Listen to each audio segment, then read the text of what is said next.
No pressure at all. Absolutely no pressure at all. No, I don't see any pressure. Welcome to It's Erik Nagel, and that is me, filling in for Opie and Jimmy today while they're on vacation. They return back next Monday, August 31st. If you haven't been following their Twitter and seeing a countless montage of celebrities and guests all in a state of depression because they're not here.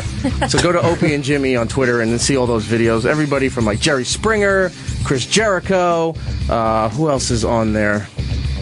Voss.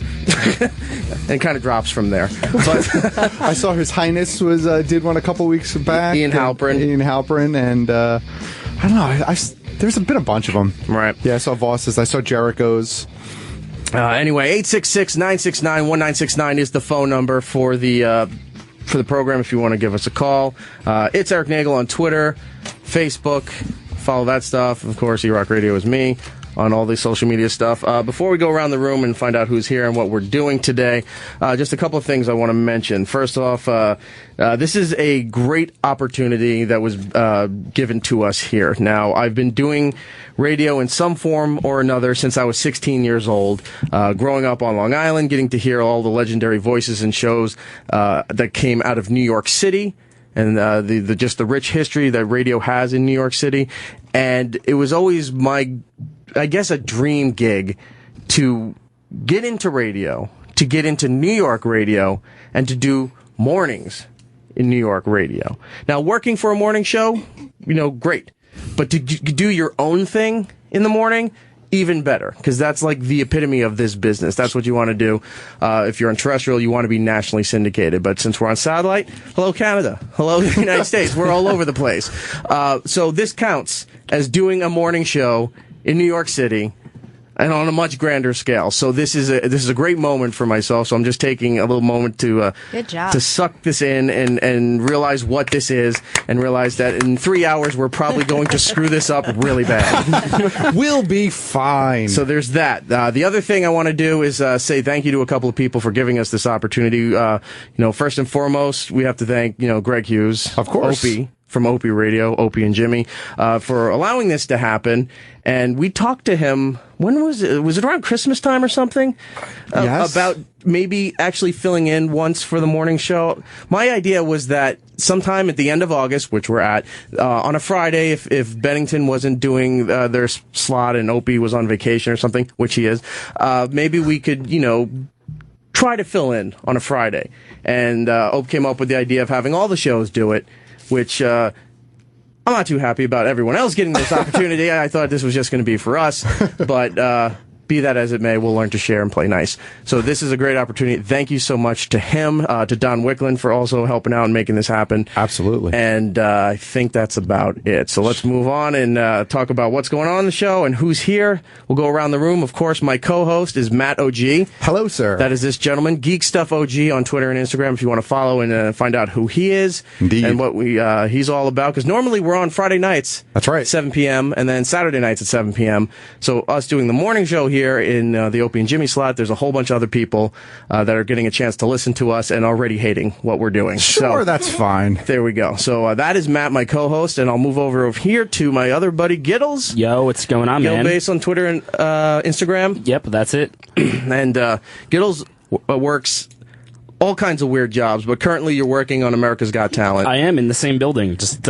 8 floors up from here. And you look Walking Dead. I got home from work at like 2:30 last night, and then I woke up to get right back here. I don't know how anyone does this morning shit. Well, like, I told him first off, we don't get home at 2 a.m. and then come around and do a morning show, but it feels like you do, because no matter what time you go to bed and to do mornings, you just never get used to it.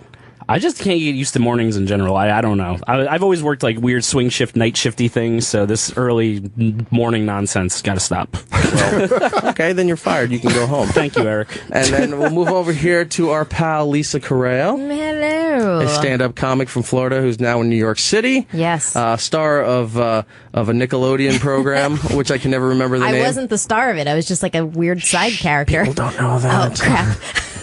You do signings at cons. People know who you are. That's true. You played Ramona in, what was it, Every Which Way? Every Which Way. I played a witch. So if you have kids and you know the show, that's Ramona. There you go. Yeah, I'm sure they're listening. Nobody knows what we're Nobody's talking about. And then we're going to move over here to one of our guests that when we were given this opportunity, I was like, I need to get this guy on because he's just full of great stories and a great distaste for everything that's going on in life, and it's Bryan Johnson. How are you, sir? I'm good, and let me be the first to commend you for begrudging those other people the opportunity. Because that's exactly the way I would feel. Why am I sharing this spotlight? Yes, it should be all you, I agree. Thank you. Bryan Johnson, if you're not aware who this gentleman is, perhaps you've seen Comic Book Men on AMC. Perhaps. He's the standout breakout star from that show, who just likes to, everybody likes to shit on Ming, but he's more vocal about it than most people. So that show, of course, a lot of ties with Kevin Smith projects since they're best friends, and I'm sure you've seen Bryan somewhere or another. You're currently filming the new season for Comic Book Men. We are. We have the rest of this week, and then next week most people call it a week off, but in the industry, they call it going dark for a week. So just in case someone says that and you don't know what the hell they're talking about. A week off. It just means you have a week off. Nice. Yeah, and then we have 3 more days of doing the podcast stuff with Kevin, and then we've wrapped up season 5. That's great. Well, he has to leave as soon as the show's done today because he's got to go back to Red Bank to shoot more transactions and stuff at the secret stash. Yeah, I have special permission to not be in the first transaction. Because normally, I'm standing there somewhere in the background just waiting to seize upon someone saying something, This is garbage. Yes. Walt will never go for this. That's pretty much what he says, and then he just piles in when Walt's saying your item is shit. We're not paying you $800 for it. It's interesting you say that about Ming, my main job is to shit on Ming. We do cons, we'll go to comic conventions, right. And the 2 comments I hear the most are, you got to be nicer to Ming, and you have to be meaner to Ming. It's a very divisive camp. So it's like you're rubbing his back and then smacking him in the face at the same Exactly, time. Yeah. Let's talk about the podcast as well for people who don't know. Tell him Steve Dave. Obviously, if you are a Kevin Smith fan, the name is based off the character from Clerks. But Tell him Steve Dave has been around for a while. It's you, it's Walt, and Brian Quinn from Impractical Jokers. Yes. And so hello to all the ants and the 13 percenters. Is that what it is? Yeah. There you go. Those are the 13 percenters. We did what would you call it, an informal survey, and found out that about 13% of the listening base is female. But they're awesome, hardcore, not casual, true ants, and the ants are, like we said, the pests, Yeah. Well, they are very vocal. When we announced that on social media that Bryan was coming on the show, a lot of response from that fan base, and all of them very positive, all of it trying to figure out how to get satellite illegally so they could hear this. And then people were like, well, you can sign up for a free trial. And so I swear, there was a conversation I was tagged in going back and forth. That's too much work. Just somebody give me the show so I don't have to do any of this. And I said, yeah, that's about right. So, also on the show today, we're going to speak to Kevin Smith at 9:30. Nice. He'll be calling in, and Felicia Day. Excellent. She's got a brand new book that she's going to talk about called You're Never Weird on the Internet, in parentheses, almost. And she's going to give us some copies of that to give away. We have a bunch of other stuff to give away, too. Kevin was nice enough to sign a whole bunch of stuff that we're going to give away. And the guys from Comic Book Men, which that's their version of Lego figures. It's another company making it. Mini-Mates. Yeah, they've been around for forever and a day. Art Asylum is the company that used to put those out. I'm getting too far into it, but no. Explain to people. Yeah, Mini-Mates have been they're kind of they're different than Lego in that they have a bit more articulation and they have more moving parts. Right. But Art Asylum is a company that's been around probably for 15 years or 10 years, something like that, and. Yeah, they have some great licenses. DC, Marvel, a lot of independent stuff. So, yeah, Mini-Mates. People know them. Trust me. Also, one of the big properties at San Diego Comic-Con that was really hard to get was from Diamond Select Toys, and they do, that's the Mini-Mates. This is the Vini-Mates, which is a bigger vinyl toy of Kevin in his Smodcast hockey jersey with the microphone and everything. He signed one of those, so we have that to give away. Aren't you jealous? Oh, so, are you selling these in the store? I'm sure they are. Yes, if it has Kevin's face on it, it's being sold in the store. The Mini-Mates. It was interesting. I walked in one day, No one ever told me. I wasn't aware. Not even a complimentary package. Just suddenly, I walk into the store. Not even a royalty check. There we are, hanging on the wall, and I'm like, oh, I'm a toy, and literally had to buy them from Walt. But that's me. Look, 10% is the best I can do. Yeah. I love how your beard is an accessory on the toy. By the way, it's like its own separate molded piece. That's fantastic. Is it detachable? It looks like it might be detachable. Awesome. Also, I want to mention, probably in about an hour, we're going to have this band, Chaos on the show. Sister band, all sisters in this band here. They had a song that was, we've been on a Rick and Morty kick for the last few weeks. Sure. No. And, A few weeks, last 2 years for me. One of their songs was featured as the big dramatic ending to a recent episode for season 2. It got a lot of attention. People were like, what is this song? It was a pretty powerful episode where I think it ranks up there with the dog episode from Futurama. You know, Okay. as far as like emotional and all that nonsense. Really? I think the episode where Rick and Morty had to bury their own dead bodies Yes. was a far sadder than the end of this episode. Like, this was like depressing. That was just like existentially depressing. Nah, I thought that was like, well, it's sort of, you know, like the Venture Brothers. They keep killing the kids off and find out there's like a million versions of them. So if you know, they die, they just go back to the lab and pop out 2 more. But I thought this one was this particular episode was pretty, I hate saying powerful, but it had an It was impact. kind of shocking. Yeah. You feel for Rick a bit at the end of the Oh, yeah. episode. Yeah, you do. Because it never goes in that humanizes direction. him a bit. Yeah. Right. As he's trying to kill himself, it humanizes him. So they're going to be here in studio to perform the song, maybe a couple others and stuff. We'll talk Nice. to them, and that should be fun. We have a lot of stuff to get to. Where do you want to go first? What's on the top of your head, sir? I don't We need like well, a show prep spin board. No, We no. could just spin it and just see what we can go Darts. to. Yeah. I think we should talk about SummerSlam and NXT if you want, because that kind of just happened. All right, well, we'll talk about that real quick because I know, there's people out there that like wrestling Sure. and a lot of people who don't. So we'll just touch on that a little bit. We're not going to go really in depth on it. But yes, this past weekend was SummerSlam. It was a big deal here in New York City and in Brooklyn. They were treating it almost as big as WrestleMania. And if you're familiar with wrestling, they go all out for WrestleMania. For whatever city that they're in, they take over the city. They do charity and public service for the city. They do a lot of appearances, signings, weird promotional stuff, showing up on television, showing up at children's like everything you could possibly do. They go above and beyond, and to make a huge spectacle in the right way for WrestleMania. They're starting to do that with SummerSlam, and they did it here in New York. They did for the first time their developmental league NXT, which you can see mostly on the WWE network if you subscribe to that, had their first pay-per-view of this scale, I'll say, because they did it at the Barclays Center the Saturday before SummerSlam. Okay. Sold out, 16,000 people. Wow. Every match, every person in there, standing ovation, people were going nuts. It was I couldn't even describe it for a while. I'm like, well, everybody loves everything that's going on. Nothing was wrong with this. SummerSlam comes around the next day. It's the big event, you know. You've got like Brock Lesnar versus The Undertaker. You got John Cena versus Seth Rollins, and the big Divas Revolution are some of the big highlights and everything. Don't forget Stephen Amell. And The only Stardust. reason Matt Come got on. back into wrestling was because Green Arrow was wrestling. Of course. With Neville, a.k.a. the Red Arrow. That's right. Versus Stardust and Wade Barrett. And he did pretty good. He did. He wasn't, for an actor, I mean, for a wrestler, he was very light, but for an actor and knowing what to do, he did very well. Didn't mess up anything. Yeah. Followed through. It was a good pretty match. well. I don't think the pay-per-view delivered, at least as far as I thought it was entertaining all the way around, and that's all I care about. But the results and stuff, people are upset with the way certain matches went. Some thought were going to be these huge spectacles, and people found it boring. You can't please anybody. And then the following night, Raw at the Barclays. 3 nights in a row sold out the Barclays, and Raw was insane.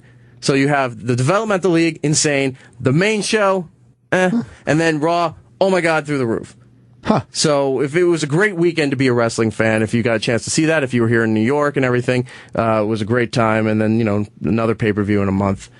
So I think that's about it. Stephen Amell won, so that's all Matt really That's all cared I cared about. I And looked for the match the next morning. I was happy. everything else is, it is what it is. Exactly. So there you go. That's your wrestling break there. Last week, I was told by one Brian Quinn of Impractical Jokers that this week he had no time, too busy, no time to do Tell 'em Steve Dave. Yet, on Twitter, I see this picture. A very energized and happy-looking Brian Quinn at a wrestling event. He had his priorities. Yeah, so he's always on the radar, and he should know that. Yet there he is, a big smile, pointing, energetic. That social media will get you in trouble every It time. You can't just go and it's like, I'm going to go out to dinner. Nope. I don't want to deal with, my friends, everything. Oh, I can't make your party. Sorry. And then you're checking in on Facebook and everywhere. It's like, thought you had family coming in. Oh, you went to the mall. You're at the movies. It's like, God damn it. Damn it. Damn And now social you're media. answering. Now you're answering the people. It used to be you could just make an excuse. They would probably not believe you, but they had no proof. Right. Now there's proof. You're constantly putting yourself in the position that wait till your dad gets home. Because now you're going to get a talking to or in trouble. So people can't help themselves by posting stuff and photos, letting you know every little aspect of their lives, where they are, what they're doing, and then they freak out if you call them out on their bullshit, or if it's like, oh, you said you were going to be here, but you're not, but you're over there.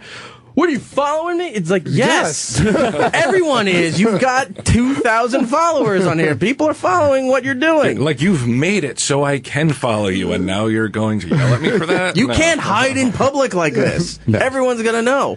I reached out to Brian to have him come on the show as well, and no response. So I figured he was busy. I didn't want to, He was bother busy. the guy. He had wrestling Yes. to watch. Apparently he was there, and I didn't see him. There So- you go. What, you reached out to me when? No, not to Brian Quinn. About Brian Quinn coming in. I said, Bryan Johnson's coming back on the show. If you're not doing anything, it's the morning. If you happen to be around, would you like to stop in as well? Didn't hear back from him, so I just assumed he was busy. Okay, yeah, I know the last week they were off. This week they're shooting, so that may very well be it. But What season are I've they in also for been Impractical told that Jokers? he's too busy. God, I think they're going into their fourth season as well. But Very their good. seasons are like the Munsters, where it's like 40 episodes a season, whereas with us it's like this year it's 13 episodes. Last year was 16 episodes. That dude is constantly working. It's crazy how much they have to, because not everything is a home run. Right. You're watching God knows how much they actually shoot. Right. The people that didn't believe it, the things that didn't go right. So the writing plus shooting all that stuff, it's a constant rotation and schedule for that. Yeah. Stop. Yeah. It's got to be a lot setting up all the cameras and doing all the hidden camera work too. It's just it sounds like a nightmare. Coming from the editing perspective, I'm like, oh no. And just being recognized. That too. Any one person may see them and be like, oh, it's those guys. And it might not necessarily be the person you're playing the trick on, but somebody who comes over and says, can I get a picture? And then it just Kind of blows up whole the spot. thing. Yeah. Exactly. Reset. Everyone back. Find somebody new. All right. So that's all going on. When is the new season for Comic Book Men? When does that go on? I'm pretty sure. Is it a fall show? Yeah, it's Okay. October 18th or 16th, one of the two. Follow the Walking or Talking Dead. Fear the Walk. Oh, okay. Yeah, we're not following Fear the Walking You're Dead. following I Chris don't think. Hardwick's. Yeah, Okay. following Talking Dead. Chris's show. That's Talking not bad. Dead. Have you seen Fear of the Walking Dead, the first episode with this past Sunday? I did not get to see it yet. No. We just I'm had waiting. Kim Dickens on last week, who's one of the stars of the show, and I think next week too we're getting the daughter. Oh, yeah, from the that's what show. you're saying. She'll be on the program to talk Nice. Fear of the Walking Dead. Then it doesn't apply to Bryan Johnson here, but you saw it, Matt? No. I'm still on my Walking Dead sort of ban. I tapped out of Walking Dead 2 seasons ago or 3 seasons ago, and I haven't gotten back on board. I want to get back on board with Fear the Walking Dead. I want to at least give it a try. Right, because it's not Walking Dead; it's Fear the Walking Oh, Dead. no, I know. Totally different concept. I'm afraid that it's going to also stink like The Walking Dead. So I know I'm going to get hate for that, but that's okay. I'm fine. I'll take it.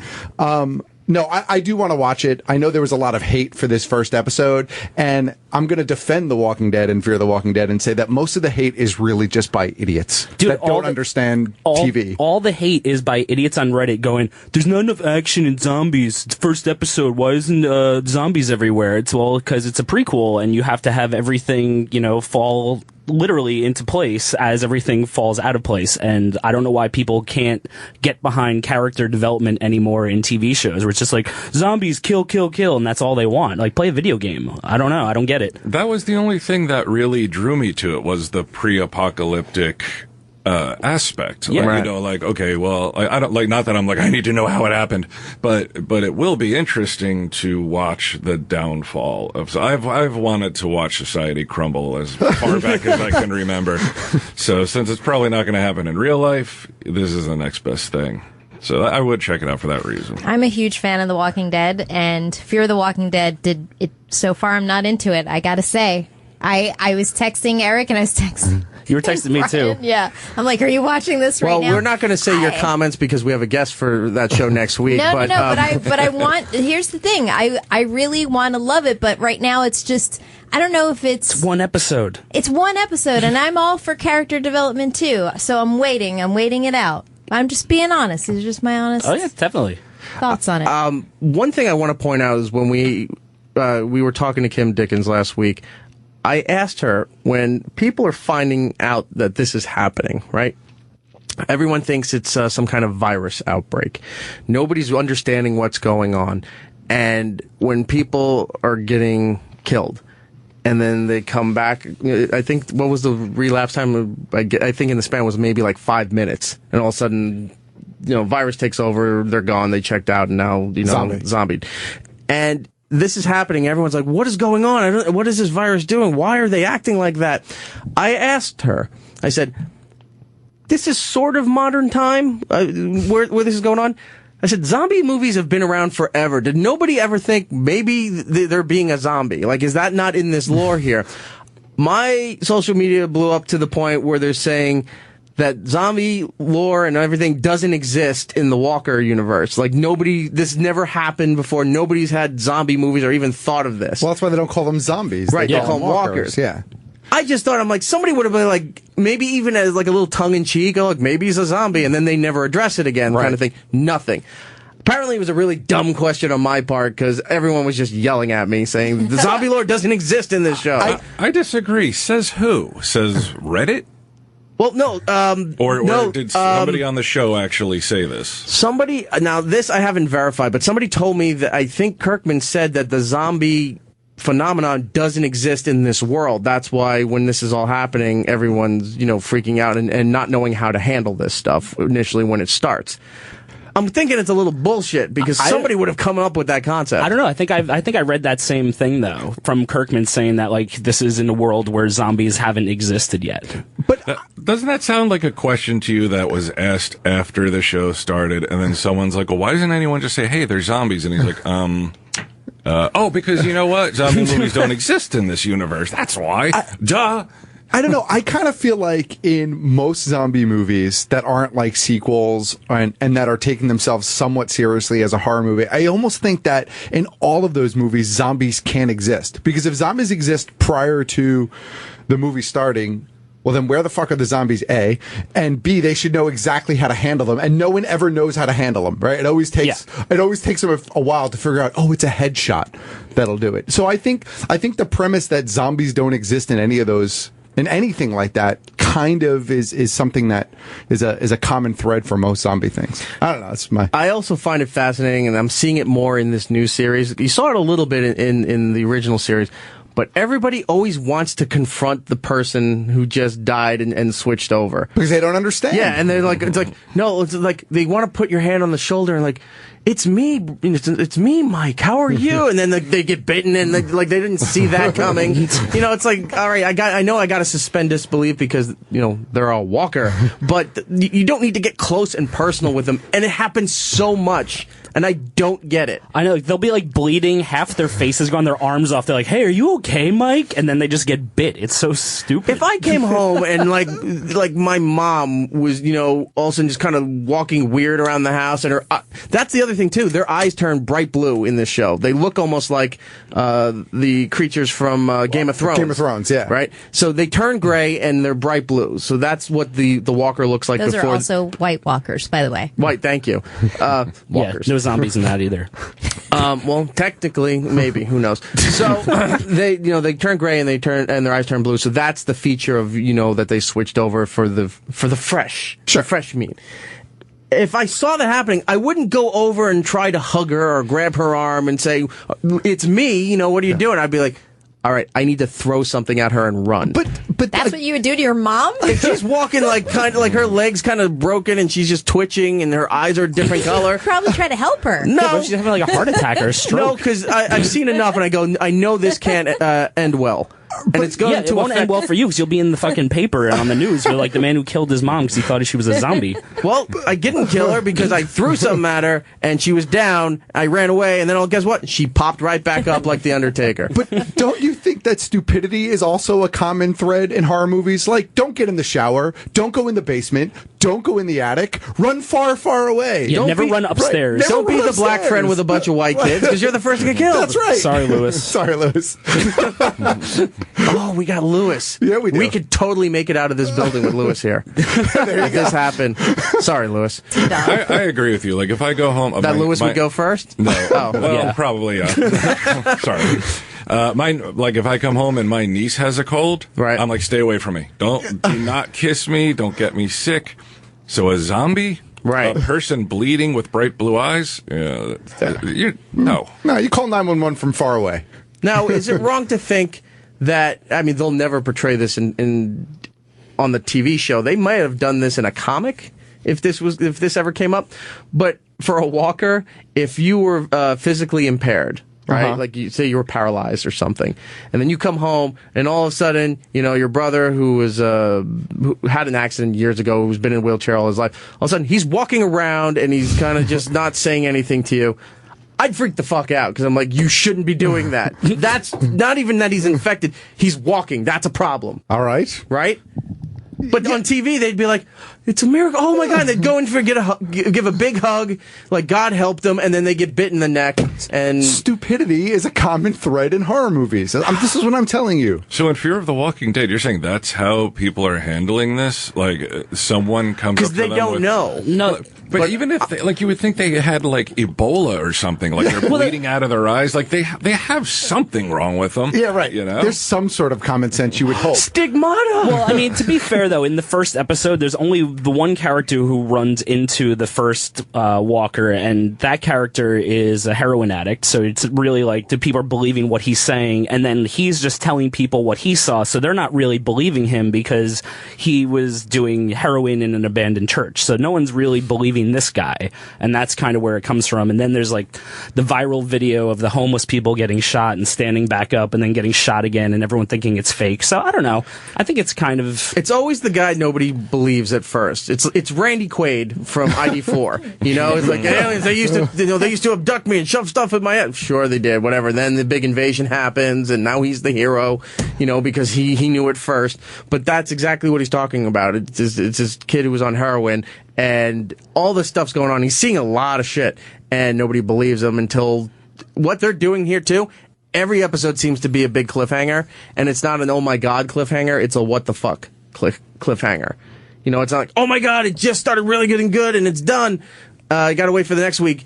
All of a sudden, it just cuts, and you're like, what the fuck? What was I just seeing? Or I don't understand what this cliffhanger was. But I think that is, see, part of the problem is people are analyzing this show as just a continuation of The Walking Dead, as opposed to it's setting up a whole new world. It's the before. So there's going to be a lot more what the fucks in the development of this show than there is in season 5 of The Walking Dead. In season 5 of The Walking Dead, I'm hoping that you're at the, oh shit, oh my god moments at the end of each episode. In season 1, you should be at the that's setup. That's how it works, no? You're right, though. I think you said it earlier. People have absolutely no tolerance for character development in TV shows anymore. Like, if that first episode doesn't grab you and reel you in, people are so much more likely these days. Like the the attention span is just so much shorter. You know, like there's too much out there. I got to get to something else because this sucks. I think that's why when a lot of new shows come out, you'll see it pretty often. They'll do like these 2-hour events where they'll show you the first 2 episodes of the show. And that, in my opinion, is solely to get you hooked. Right. Because they know that the first episode, not that it's weak, but that it might not have that grab you moment because there is a lot of development going on. And they need that second episode to really kind of sink the hook into your brain. Yeah. And the pilot was 90 minutes, so it was a longer, extended episode, too. Okay. Yeah, it was much longer. I want to go to Bill in Kentucky real quick. Bill. Going on, my man. Congratulations on the morning show. I love it. Thank you, sir. Hopefully it'll continue. Brian, big fan. I just want to say that there's something to be said about binge watching and what it's done to character development. You know, I never would have got into Walking Dead if I couldn't bang out 2 seasons over a weekend and kind of just get hooked in by the characters. And now, in this fast-paced, world that we live in, we want it now. We want to know what's going on, and we just don't wait for things to develop anymore. Yeah, the networks have no patience for that. Like if it's not kicking ass look at Ryan Seacrest's show. That knocking. I thought it was like a ring and run show, but it's like he knocks on your door and brings a celebrity into your house whether you want it or not, right? And they're like, we got gifts. Here's Justin Bieber. It's like, I'm having dinner with my family. I don't care. I don't like Justin Bieber. Right. Get him out of here. I'm 45. They had 2 episodes and then they nixed it because they didn't give it a chance to develop, and because nobody was watching it or whatever. Thank God. But Seacrest out. But the cable shows. AMC, FX, HBO, Showtime, are more likely to give it a longer run where they're like, all right, this will kick in by season 2, season 3, not necessarily season 1, because of what Bill was just talking about, the binge factor. So sometimes not everyone's there for season 1, maybe season 2, but then so much word of mouth goes around where everyone's hopping on Netflix, watching everything right before the 3rd season starts. I think this is also a problem with how we handle TV in the U.S. I've been saying it for a long time now, and shows that unless it's some sort of like just episodic, like Law and Order or something like that, right? There's no need for 22 episodes of a show in a season, because what happens is when you have a show, if you had a show like Walking Dead with 22 episodes, you'd have all these like filler episodes that end up just being really, really boring. And so I think you have these shorter seasons, and that helps a lot. It helps them really focus on what they need to capture in that amount of time. And so, shows on network, if they're not hooked in by the 2nd episode, they're not producing 22 episodes of that show and in hopes of making their money back. NBC and Fox are the worst. They cancel so fast. They'll cancel shit after the first commercial break. They go on Twitter. They're like, we haven't gotten any retweets. We better cancel the show. Why are the Simpsons on again? I think that guy Bill is right, though. Even at my age, in all fairness, I have ADD, but at my age, I find that I will wait for a TV show just so I can watch the entire season in, I don't want to say one sitting because that makes me seem really lazy with nothing to do. We're all like that. It's fine. But maybe be proud of who you are. Right? But maybe 2 or 3 sittings, sure.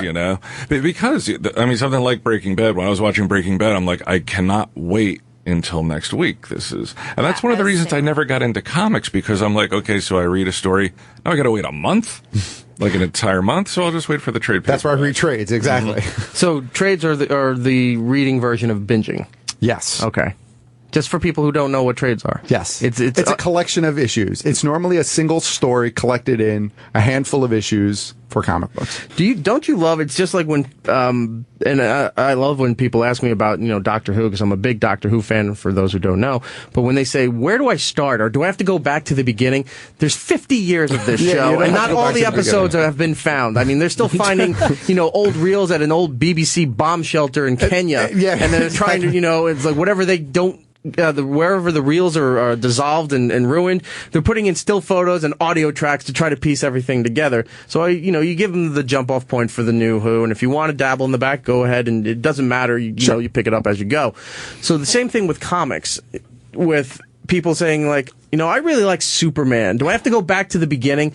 Well, number one, good luck getting, number one, an actual copy of it. I'm sure there's scans or something online. Plenty of them. But again, there's 70 years of Superman and Batman and those kind of things. So do you, I'm sure, well, you don't read comics that much, but I'm sure Walt gets it or something like that. When people want to get into a character that's very popular and really hot, like Deadpool, let's say Deadpool, right, just started getting hot this past year as far as the mainstream public goes. Been around forever, sort of a cult favorite, and people really rallying to make this movie happen. So people go, I'm all about Deadpool now. I want to start where Deadpool.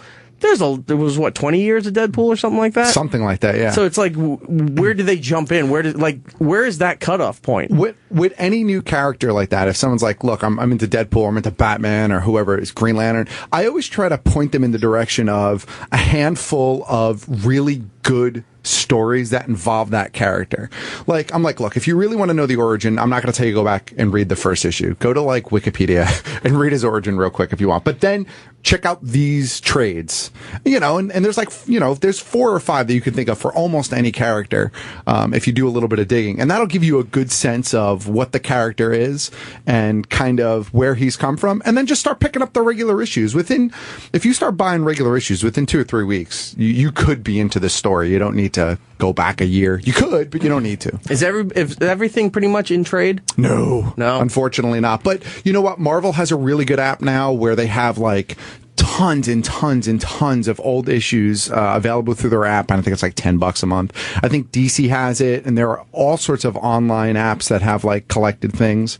And just go into any comic book store. Go into the stash in Red Bank and grab some trades. Well, the other thing is that these, like Marvel and DC, they restart the universes, right? So you can have a jumping off point for, say, your Deadpool character from maybe a year ago. And it would give you that history. So you don't have to go back 20 years. Now, you're not going to get the old school Deadpool stuff, but you can at least familiarize yourself with the character and just sort of pick up and run. Yeah, absolutely. That's what DC did it, I guess, 3 or 4 years ago now, or 3 years ago now. I think Marvel did it maybe 2 years ago. They constantly are trying to figure out ways to bring on new readers. So if you're looking just like, television, you can say, go back and, like you were telling me with Arrow. I said, eventually I'm about to start it soon. I'm almost done catching up on Agents of S.H.I.E.L.D. Right. So then eventually I'm going to jump into Arrow because I know you're a big fan of it. I have not watched any of the seasons, but I was like, you know what? Flash is pretty good.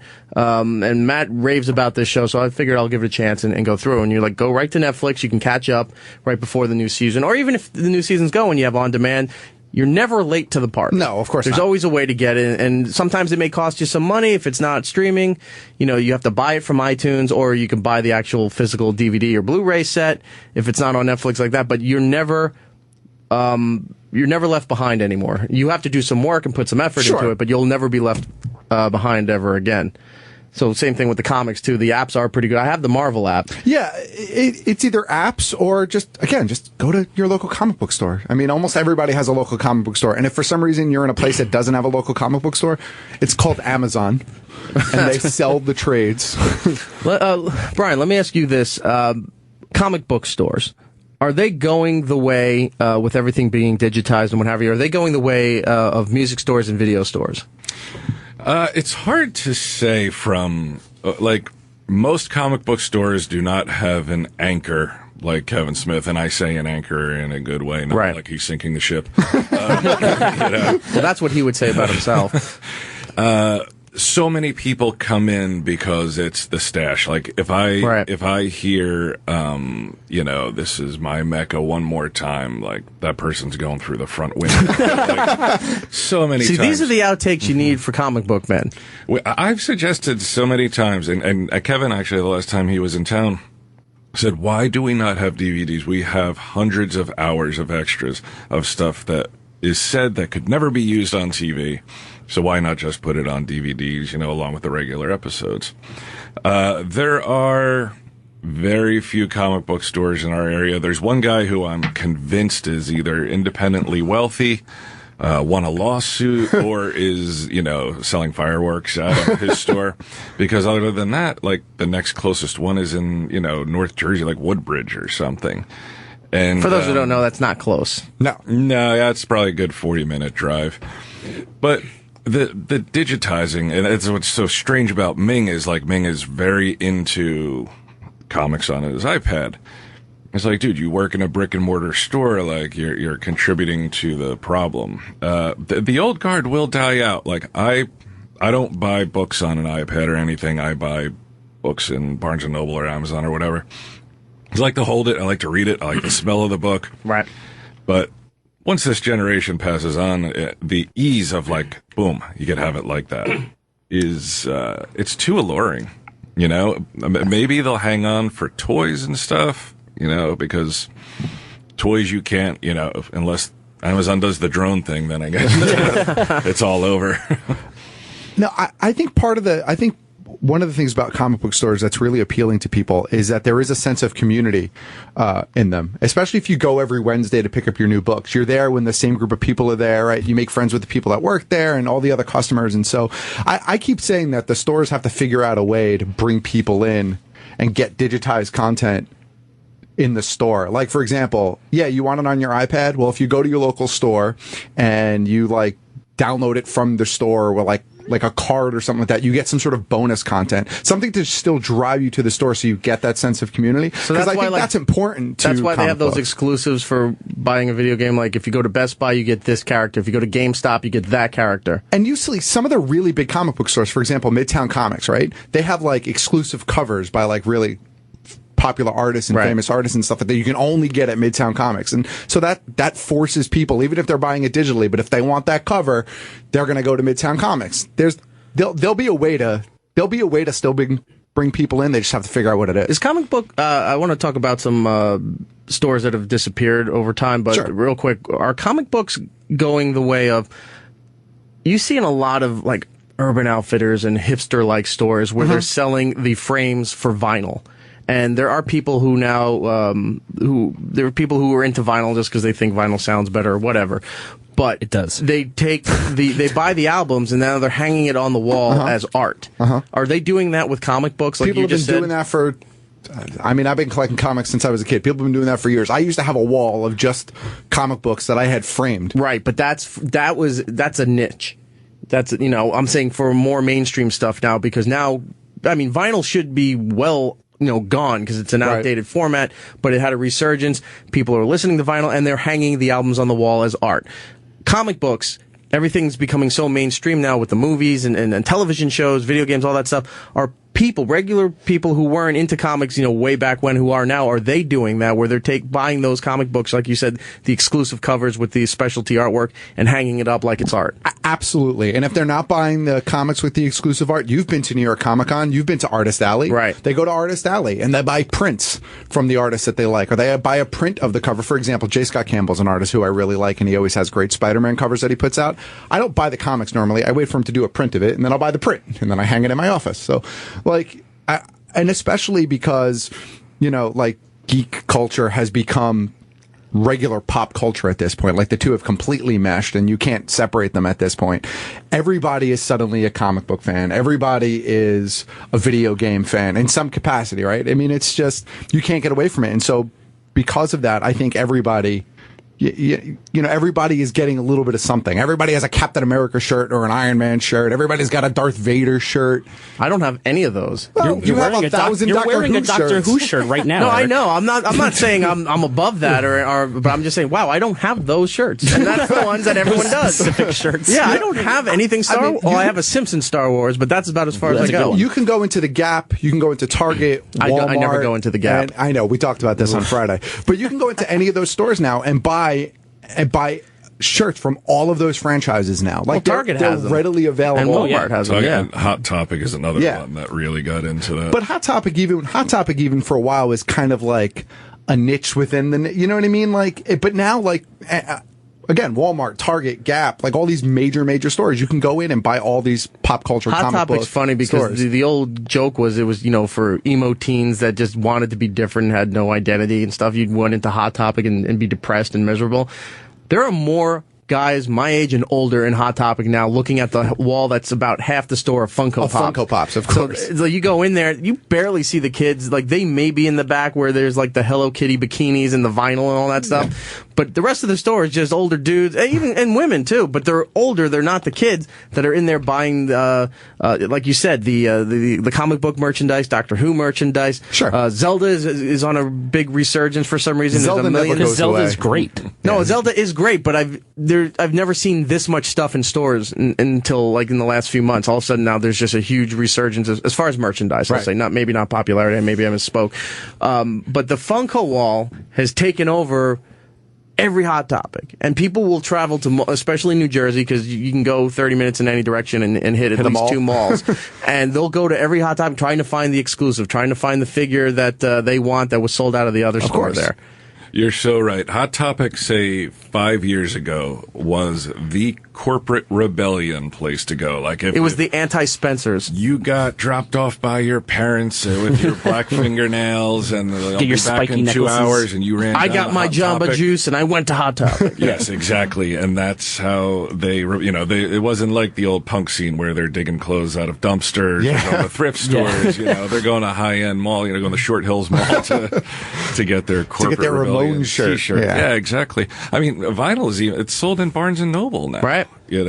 Well, that's what I'm thinking too, because it's a trend, that people are saying, vinyl's awesome and as Giddles is actually a defender of it, saying that it sounds much better, because I've seen him at constant garage sales and the cons and things like that. He's going through the vinyl bins and buying, even if the artwork is shit, whatever, but the record's intact, he's actually buying it for the vinyl to listen to at home. Oh, yeah. Sure. But a lot of people are going to buy, like in Barnes and Nobles, where they're buying the vinyl to either try to be cool that they have it, or they're actually buying it for the artwork where they're hanging it And they're up. pressing new vinyl now too, and they have record day every year, and vinyl is on a decent swing. Well, the crazy thing about vinyl right now, and because I have a lot of friends who are in bands, is that there's only one place in the world where you can get vinyls made, and it's in the Czech Republic, because they're the only people who still have vinyl pressing machines. So there's actually a backlog for like a year and a half if you want to get something printed on vinyl, because they are completely flooded with orders from everywhere around the world. Probably very unsafe work conditions. I'm sure. I don't think it's well ventilated.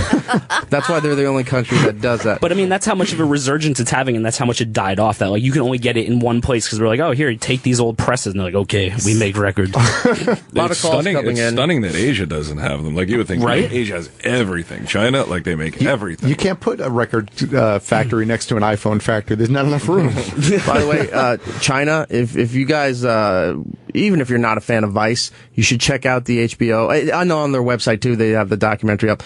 They went and saw all the ghost cities that China has. They spent billions of dollars building all these cities all around China, and nobody lives in them. They're fascinating. Isn't it? They? Oh my god, it is so. It makes me want to go to China just to wander around one of those ghost cities. That's creepy. I would probably be shot by, But the other problem is that even though the Chinese government and they have one hell of a PR team, because they're showing any of the videos that you'd see on television or online about come to China, they're showing the culture, the food, and you can ride I don't know what their boat is called, but we'll say gondola, even though I know that's Italian. Their gondolas where you're going down like near Hong Kong, and look how great it is to come to China. But on the Vice stuff, they're showing you these abandoned cities, but everyone's wearing masks because the pollution's so bad, and nobody's in these cities. So it's like, this is in the middle of nowhere. How is there that much pollution that nobody's living? And that's not the reason they're living there. It's just they built the city, and there's no work, there's no opportunity, there's nothing there. So they're like, oh, the young people will move in and and build it up, and it'll be thriving. Nothing, and they're pristine. You'll have these, but the hotels and the big skyscrapers, they're built. The lobby's built, but then all the floors don't really exist. The windows are there, and you can technically walk on it, but there's nothing. That's creepy. Yeah, it looks like a Hollywood movie set. It's essentially what it is. Right, but it costs a facade. billions of dollars. So why don't they just turn it into a movie set and just blow it up for action movies? Or get Godzilla. Oh, wrong country. Never mind. So yeah, check that. Look on the HBO Vice series there. Right. You can check that out. By the way, we may have an announcement with a partnership with Vice coming soon. So hopefully, maybe we can talk about that next week. A lot of calls here. I want to go to Alex in Atlanta. Has something for Matt. Alex. Hey guys, I got a kind of a two-part question. Sure. Thinking long term, do you think kids that are getting into it present day, that now you were saying things are getting digitized, do you think they're going to get shit on for when things are inevitably going to get transferred over to the tablets and the iPads? And then also, do you think that those digitized versions of the originals are going to be worth as much as the originals once were? Does that all make sense? It does, and I could answer those questions. The first part of your question is, people are already getting shit on for reading it on a tablet versus the actual thing, and because it's the same argument that anybody will give you for reading a book on a tablet versus the real thing. There are people who, like Brian, likes the actual feel of the book, and then there are people who are like, look, I live in a small apartment and I don't have room for 30 long boxes, so I want to continue to reading Batman every week. I'm just going to do it on my tablet. And I think that's part of what's going on. No one wants to store it anymore, right? Because there's not a huge price difference, maybe a little bit. And then the second part of your question about value, comics aren't worth anything anymore, or newer comics are not worth anything anymore. You know, comics like toys and like baseball cards and everything else, when the older stuff was coming out, people weren't collecting them to collect them. They were buying them to read them. And if you happened to have a copy of it that was pristine and kept pristine, then it had value years later because not a lot of people had that. But now Marvel prints hundreds and thousands and millions of copies of every issue of every book that comes out. And the same thing with DC. Every now and again, you'll get these like little books come out, like the first issue of Walking Dead, first issue of Walking Dead. Yeah, that's worth a nice chunk of change. That's worth a nice chunk of change, but that is an exception to the overall rule. So digitized books won't be worth anything, I don't think, because there's no value to it. It's just an electronic file. I mean, unless they figure out a way to make exclusive digitized books, and if you have the file is worth something, but you know, no one is selling their MP3 files for any kind of value. That's what I tried to tell my mother about Farmville. I was like, you do not really own a purple chicken wearing a party hat. That doesn't really exist. Yeah, there's no Farmville's true a weird value. anomaly, too, because it's older people that play that. Because it's a Facebook application. It is, yeah. And it's older people. It's not like middle-aged people. It's not younger people. It's like, you know, our parents are sitting there and buying the cards because they're impulse buys at the supermarket. For Farmville, it's like, oh, here's a $50 recharge card. And it's like, what are you spending this money on? I asked my mother that once, and she had the temerity to compare it to me playing BioShock. I almost beat my mother. I'm telling you, she didn't even have glowing blue eyes. Yeah. Until she came was back. she was walking fine. Her eyes were the same color. I was like, don't talk that way about BioShock. You good? Oh, this is a spoiler, but the end of BioShock Infinite, you know what happens to him? Just put it right in the water. You're going to be reborn, Mom. Spoiler. Yeah, I think the only thing digitally that has any sort of value, and this is just bizarro world to me too, is like those long-term MMOs where you can like create a spaceship like Warcraft in the game. and shit? Or? Nah, Warcraft a little bit, because there were guys that were selling gold for a while. Like you could buy like gold from guys in China. People would farmers, hire right? them. Yeah, it's so but, weird. But some of those other games, and I can't think of them off the top of my head because I don't really play them. But there are games where you can spend like thousands of dollars building a spaceship, like thousands of actual dollars building a spaceship, and then sell it for like $1 million in real life. Like you sell it on eBay, $1 million? and you $1 million. There was some guy sold a ship, right? It was like $1 million or something like that. And he sold it on eBay, and all he does, he got the money, and then he transferred the file to this other person. Like, so that's a weird anomaly too, and that's because there's a time investment involved in it. The weird anomaly is the weird dude who spent $1 million. I know. Yeah. But people Can get you imagine having that money? That much money that you're like, yeah, I'll buy this virtual spaceship, I guess. I could buy a real spaceship. What if that was all of his money, though? He just spent everything That's on just as bad as those free games that you see advertised. They're not free. They say on television. You're seeing what is it? Game of War or whatever. Game of with Kate Upton. Yeah. And then of course, Candy Crush and what's the new Soda Crush, Pop or whatever. Yeah, whatever. And those are like, oh, it's free to play and you're everything. Yes, but they make the level so hard that you really are tempted to buy the hammer for $40 just to crush one little cube and then move to the next level. And then you went, I'm out $40. I didn't even get to hold on to the hammer. I have to buy it again. That's how they made. That storefronts are going to go away. That now that we have things like Amazon Prime 1, which I just found out this morning, where you can get things in under 2 hours, that places like GameStop and other things of the like are going to go away because they just can't afford to keep them open anymore. Well, GameStop's on the way out anyway, especially what Xbox did. No, it's not. You don't think so? No, first of all, GameStop just bought, didn't GameStop just buy ThinkGeek a little bit ago? GameStop is not on the way out. No, GameStop's pretty big. Viacom bought Blockbuster. Okay. How good a decision was that? That was a poor decision, but Right. that was a different. Blockbuster is a different format. And for the kids, GameStop. Blockbuster was a store you went into Yes. where you actually would rent videotapes. That's right. Not VHS. vinyl. And laser VHS discs. tapes. I miss video stores. I miss the mom and pop ones where you can just go in. It always smelled like an attic, and Mr. very Video. dusty. They had the room in the back with the curtain. Yeah, I miss There's the horror section Yes. with the big clamshell of it. Like that was the equivalent of the vinyl art. Like they put a lot of time and effort into it. Well, the video store that near where me and Eric grew up, they used to have like a horror section that was behind like the little like saloon doors, and they had a place you'd step on the floor. And it'd be top of the line. Yeah, and it'd be like Yeah. "Woo, hoo, hoo, ha, ha, ha," when you went in there. But then they turned it to the porno section, and they never got rid of the foot thing. So you'd like walk in there like, "Woo, ha, ha, ha, ha." You're like, what the hell kind of porn section is this? The thing you're talking about was two storefronts. They bought two stores next to each other in this little strip mall, knocked the wall out, and made a huge thing. That horror section had, I think it was an animated Freddy Krueger thing. So when you hit the thing, his voice was there and his arm would kind of try to slash at you, which is not safe. No. But as you're going to the horror section there, and then it's exactly right. They, all of a sudden they sold off the other place, put the wall back up because times were tough and it wasn't going as well. But the porno section still had the prop floor that would move and make the noise as you went in to go check out adult films.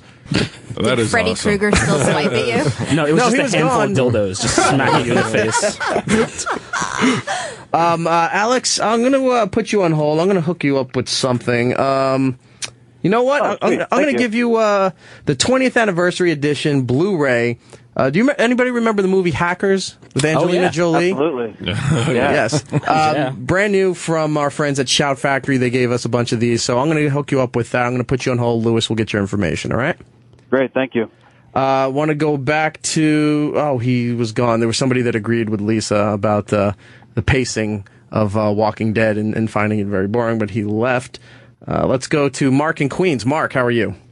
Hey, what's going on, fellas? I love the show. Thanks. Listen, this is for Brian. He mentioned he likes to watch like the beginning of a zombie apocalypse, start from nothing and go to where everyone else is. And there was a series that I picked up on Amazon. You should really check it out. It was Zombie Hunters: City of the Dead, and it does just that. It starts at the very beginning and then kind of works its way up into 1 zombie, 5 zombies, 10 zombies, and then finally the apocalypse begins. That sounds pretty cool. Yeah, I'm writing it down right now. Otherwise, I'll forget it. Yeah, it's like an indie TV series, but I know Amazon has it. Walmart, I think .com had it. But I got it from Amazon. It was actually a pretty good show, and this is like 8 or 9 years ago. So definitely check it out. Definitely worth it. All right. I will. Thank you. And Whoop. Oh, I'm sorry about that. He's like, go, Eric. Well, other like good zombie like start shows. I don't know if you've ever seen Black Mirror, but the same creator who did Black Mirror did a mini series called Dead Set. It was on the UK or BBC TV, and it's only a 6-part what's called miniseries, but it takes place as the zombie apocalypse is happening, and it follows the cast of Big Brother as they get trapped in the house while all the zombies are outside trying to get in. It's pretty good. Dead Set, it's called? It's called Dead Set. It's very bleak. It's good. have we ever figured out why the UK, unless it's the simple answer is dollars and cents, why the UK can make a series, 6 episodes, 12 episodes, and be done with it and let it go out as awesome as it began, rather than running it into the ground and stomping it and just grinding it until Milking you're it. like, this show that I used to love, I fucking hate now. And I just can't take it. Just I feel something like The Office. Like I feel like they just have like more integrity as storytellers. Like, here's the story we want to tell, and we're done. Yes and no, because it all started with the BBC, set the precedent that they didn't want their shows going that long for financial reasons. Right. And then it just developed into, all right, we're going to buy your show, but we only want 6 episodes, and we don't know if we're ever going to do a second series. And they're not developing these projects like here in America, where hopefully, you get the 7-episode run, then get the 13-episode commitment, maybe the full season commitment of 20, 22, 24, somewhere around there. And then you're figuring out, how do I stretch this show into 4 seasons, 5 seasons to get 100 episodes so we can get syndicated? That's how they're writing their projects. A lot of the BBC stuff and the ITV stuff over there, all that stuff, they're written as, okay, I may not get a second chance at this, so I'm going to try to put everything into these 6 episodes and make it the best I possibly can, because if that's all they're ever going to do, that represents what the work that we put out, and we're going to make it as awesome as possible. So the mindset there, they would like to do 22 episodes and make a lot of money like they do here in the United States, but those opportunities aren't necessarily given to them to do that. And that's why when they do have series, they call them series, not seasons, series 2, series 3, series 4, sometimes like a year, 2 years go by before series 2 comes back. Yeah, I mean, how long has it been since Sherlock? Sherlock's been gone for a year and a half at this point, and it's another 5 or 6 months before we get the special, and then like another 5 or 6 months before we get the new season. One of my one of my favorite old British shows was a show called it was a sketch show called A Bit of Fry and Laurie. Hugh Laurie, who in the United States everyone knows as House, or Stuart Little, the father, and then Stephen Fry, who was a writer, an artist, a comedian. Like he's a Renaissance type guy. And they used to have this sketch comedy show, and the DVD set came out through A&E here in the United States, and I bought everything and watched it. I'm like, this show's amazing. And then I look back at the history of it. Like, the first series was in the early to mid 80s, and then the second series wasn't until like 88, and then the third was at 90, and then they did a fourth like 4 years later. So it's like, wow, this wasn't even, back to back to back. This was over a decade, and you only had 4 short seasons, to show for their work. But that's what they do. And that's why everything's so good, because they don't think they've got a tomorrow. So it's like, here's your allotment, here's your window. Put everything we possibly can into that window. Right. That's as a exec producer of a show or a network, that's a pretty good mindset to go in with. Like, keep people on their toes, keep them scared, be like, hey man, this may not last past the season, so you better put everything you got into it. And to go back to it, that's what fucked up Lost. Because they had an idea, they knew where they wanted it to go, and then they were like, no, you're getting another season. No, you're getting another season. It's too popular. And then, as you saw with the finale, that's why nothing makes sense. Yeah, nothing makes sense. They couldn't handle it. It's like, we should have been done by the 3rd season. Yeah, that's where too much. That's where our end point was, and we had to make all these other arcs to get to that end point, and everything just got too complicated and too ridiculous, and they lost track of the goal for the show. But again, I think that goes back to something I said earlier. If they want to do more seasons, I think it makes more sense to do shorter seasons then. Cut down the season order. Even if you don't want to go down to 13, go to 15 or 8, I'm sure almost any show out there you can cut a good 6 or 7 episodes out of a season and still have a really solid season. Well, I think it's like kind of like what Walking Dead's doing now with like the split seasons. I think it actually kind of works out, instead of having those 16 episodes in a row, of having like the 8, digest that first half of the storyline, and then start a new storyline type thing for the second half. That used to piss me off, because The Sopranos was like the first show that I consciously recall. What was the last doing season that, they did that? Right? And then it was driving me nuts, drove a lot of people nuts, because people weren't conditioned to it, I guess. And then Mad Men came along, and they started doing half season. I'm like, what the hell's going on? Now everything's half season, so that they get it all done, or they get a little bit of it done, and then they can spend more time on the second half of the season instead of trying to crank everything out all at once. I also think it's because it allows them to put more shows on the air. Oh, yeah. So Walking Dead goes off, and something immediately starts back up. And summer is not a dead zone anymore, because summer used to be reruns. Right. And so, before the streaming and the on-demand days, if you missed something from the regular year for the season, you would watch it over the summer to say, oh, I missed that episode. It's on this Thursday. I'm going to tape it and catch up on that. But now there's no dead time anymore. It's just constant, like, Fox or FX or AMC will like, all right, this show's running right now. This is the big show. As soon as that's done, the next week, this show's running. So you're constantly being hooked. HBO does it as well, and they do it very well. Sure. Where you're constantly like, all right, this show's going, and then they're teasing, oh, look, Game of Thrones is coming back, and then right after that, True Detective, is coming right after that. So it's like, all right, you're constantly going into series that you're invested, so you're never not watching something. And you also have, which I think is great, and I'm sure the networks are not super happy about it, is the outlets now that are doing original programming, Amazon, Hulu, Netflix, like any number, like without Netflix, who knows if we'd have BoJack Horseman? Oh, it's so good. And it's just, as a TV watcher, it just gives you hope that like somewhere along the line, like Erik said, like you don't just watch TV in the winter and then summer there's nothing. It's like there's always something coming along. Like there's something just around the corner that's going to be great. Like say Banshee. Which, have you seen Banshee? No. A lot of people have recommended to me that I haven't seen it. I hear it's good. It is literally like an hour, like a 52-minute action movie. Every single episode. Fuck yeah. And I've never seen, this is me saying this, and I am no prude. The amount of nudity and sex in this show is astounding. It is astounding. If you see a female come on that screen, unless she's under 18, at some point that woman will be naked on that show. And she will be having sex with the handsome sheriff guy. And that sheriff guy, if you see another dude, the sheriff guy will be fighting that guy, like in ways that you're like, no human being could take this. What network is that? Is it on Cinemax? I think it's Showtime. Showtime? Yeah, I think it's Showtime. What, for Banshee? Yeah. No, I think it's like Stars or something. Was it Stars? One of those networks. I want to check it out. I hear it's great. Yeah, it's very engaging, very well done. Cinemax. I should have made the connection. Skinemax. Yeah.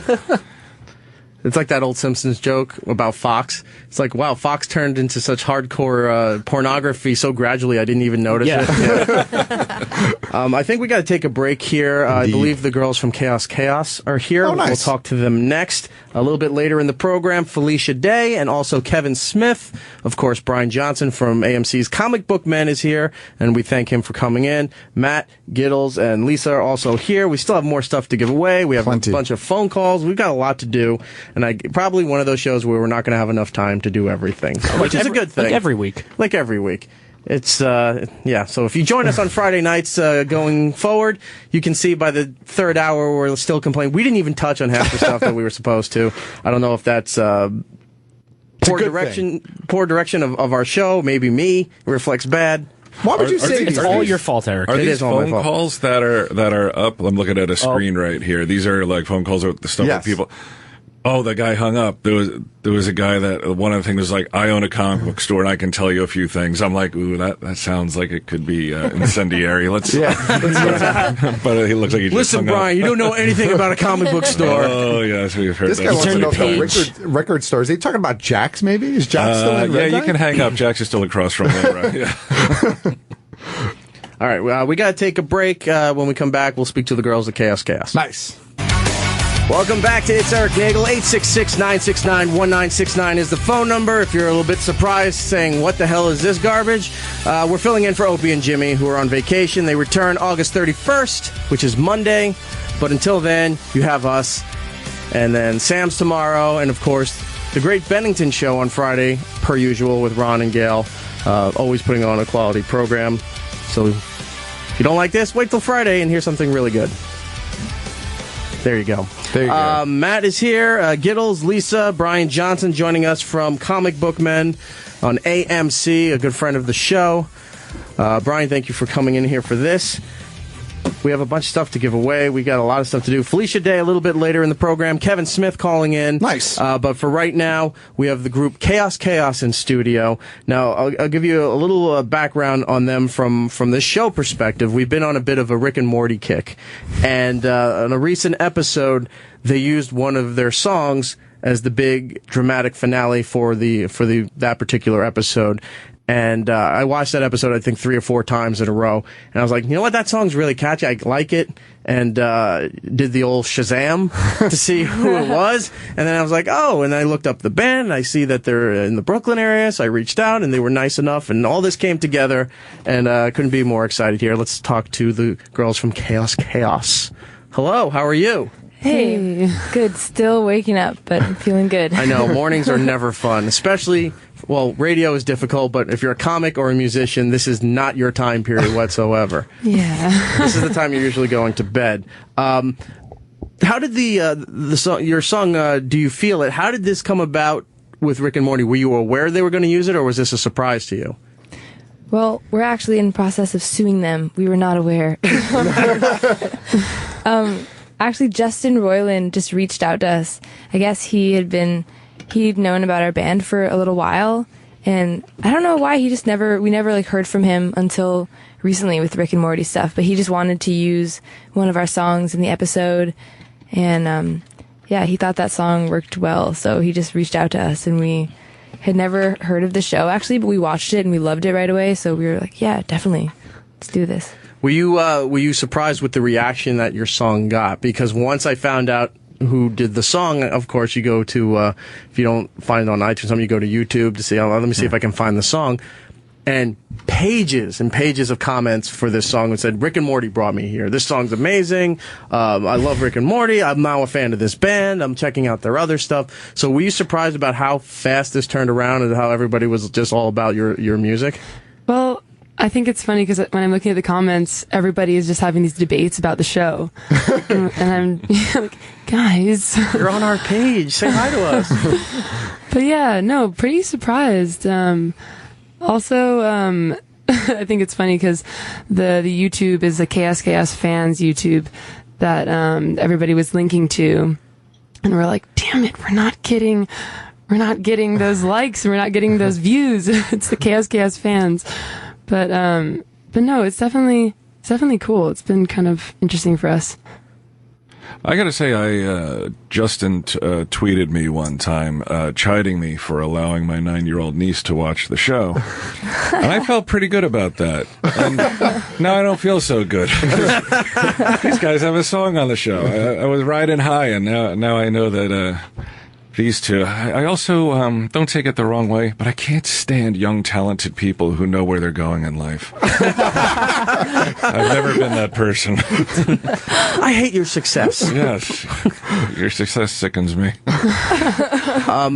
So I wanted to have you come on. I checked out a bunch of your stuff, and I've downloaded legally and paid for to support the artist. Some of your tracks here. I was wondering if you could play the song that was featured in Rick and Morty for us called Do You Feel It?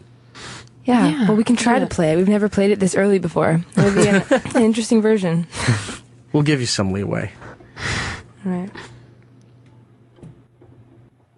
Whoop. All right. There we go. Get some sound. All right.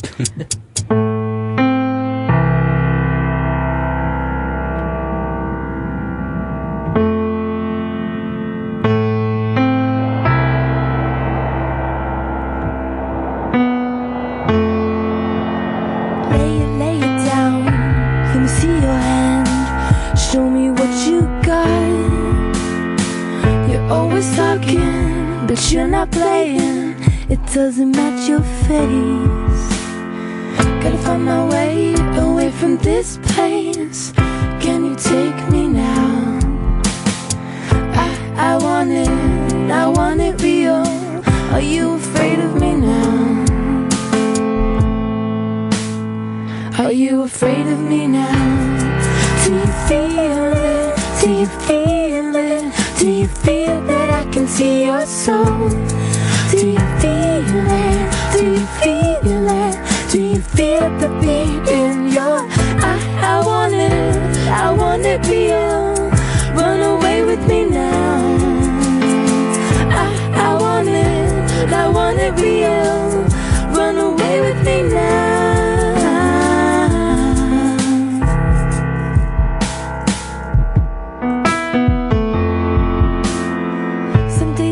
Of metal, I can't be broken, but not when I'm with you. You love me real, we have it all. Don't leave me now. I love the way you are today. Run away with me now. Wind's in my hair, 'cause I don't care. Baby, run away with me now. Run away with me now. Do you feel it? Do you feel it? Do you feel that I can see your soul? Do you feel it? Do you feel it? Do you feel the beat in your I want it real. Run away with me now.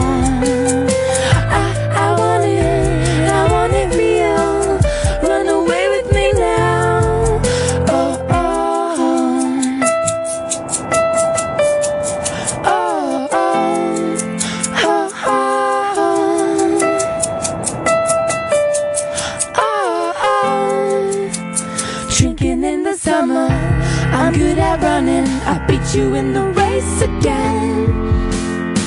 Are you afraid? When I look your way, it's easiest to stay at home. But when we taste it, we gotta have it. We have no control. Where is the love, the kind we dream of, the kind that makes us young, the kind that makes us young?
That was awesome. Fantastic. That was really cool. Even if you didn't see the episode and are not a fan of Rick and Morty, just hearing that is amazing stuff. What's the website? Where do they get your music? And you have an EP out that came last year, right? Yeah. Well, if you just search Chaos Chaos, you'll get our Facebook, and we have links to everything through there. And Chaos Chaos Band on Twitter and Instagram? Instagram, it's mostly just our personals. Yeah, Okay. things get weird on our personals. So yeah, depending on what you, But, See, it's moments like that I realize, like, I'm not really a full-blown sociopath. Did you feel something? Did you feel it, Bryan? Yeah, like, what a touching, beautiful song. I mean, and you play a mean egg. I could never do that, shake that little egg thing. No, I like the weird combo of the Tempest drum machine and then the egg shaker. I don't know how Yeah, I know. We're just doing this today, so we kind of, it's a little bit of an improv kind of That's deal. cool. I thought that was a mixer until you started playing it, and it's a drum machine. Yeah, but I can, mix my own sounds on here, so, and I can do it live, so. That's pretty amazing. How old are you guys? I'm 12. Well, Bryan, you're in trouble. She's trying to scare me off. I'm 21. And you guys have been 23. playing since you were kids together? 12, yeah. Yeah, actually, we were playing when we were 12. So a lot of people just think that we're like forever going to be 12. I got you. Yeah. I just realized we said the band name, but I never said their individual names. No. Chloe and I can't, because the spelling throws me off all All the the way time. around, but it's so Chloe and I'm Aussie. Aussie, okay. Because I the spelling, thought I was their looking names at it, were- I was just like, I'm not pronouncing this right. I'm No. not going to get it right, so I'm going to ask her and just let Yeah, it. people always try to they think I won't notice if they find weird ways to ask me about my name or like, so are you from Australia? Like they think that I'm going to somehow just end up telling them, oh yeah, so the pronunciation is this. But Can you spell your name phonetically from now on, just so everybody can get it right? I've kind of started doing that actually. It's just easier. Where did the name come from? Was it ironic since you two are probably very well-behaved 12-year-olds? Chaos. Actually, our dad is a scientist, and he used to give us these science lectures. And we somehow Chaos is actually the scientific term because it's a name for a giant amoeba, and I don't know what state of mind we were in where we thought that made sense for our band, but Yeah, we totally at some thought it made point sense. That made a lot of sense to us. like, that's the perfect name. But There's another horror movie for you. Giddles, Chaos, Giant Amoeba coming to the city. Dude, that's a great idea. My band was called Bot, named after the bot fly that burrows into your skin and lays eggs and they hatch out, so I don't see anything wrong with it. All right, yeah, same page then. You guys have been doing music for such a long time, but I mean, Chaos is the title that you've been going under only for a few years now. It used to be a band called Smush. Now, Smoosh, yeah. Smoosh. Is it true that you changed the name? Is the South Park rumor true, or is that the reason you got rid of the name, or no? That's definitely part of the reason. Yeah, that sort of sealed the deal for us. What I'm talking about is, from what I read, there was an episode of South Park years ago with Snooki. Yeah. The Jersey Shore one. Right, and she became a monster and it became yeah, and a more animated one. More animated monster, where she was attacking people, like Hulk smash. Yeah. But she was a Snooki, doing she was smoosh like that, and then they said they just couldn't. They didn't want to deal with that, so they switched the name. So I didn't know if that was entirely true or if that's just internet lore. No, it definitely is part of it, because now that's the first thing that comes up if you search. Like, before, no one had used the name Smoosh for anything, because why would you? But, yeah, of course, Snooki found a way. So you Googled it one day, looking yourselves up, and you're like, oh my God. No, I think that we started getting confused Jersey Shore fans. That's what happened. And we were like, what is going on? That's a redundancy. Every Jersey Shore fan is. They come to our page and be like, what? Stop. Did you get a chance to capitalize? I mean, did you own the trademark and the copyrights and all that? Yeah. So you could have sued a lot of those boardwalk stores that are printing the shirts with the name on it and say, those are our shirts. Really? Actually, oh man, we should. Yeah, we could.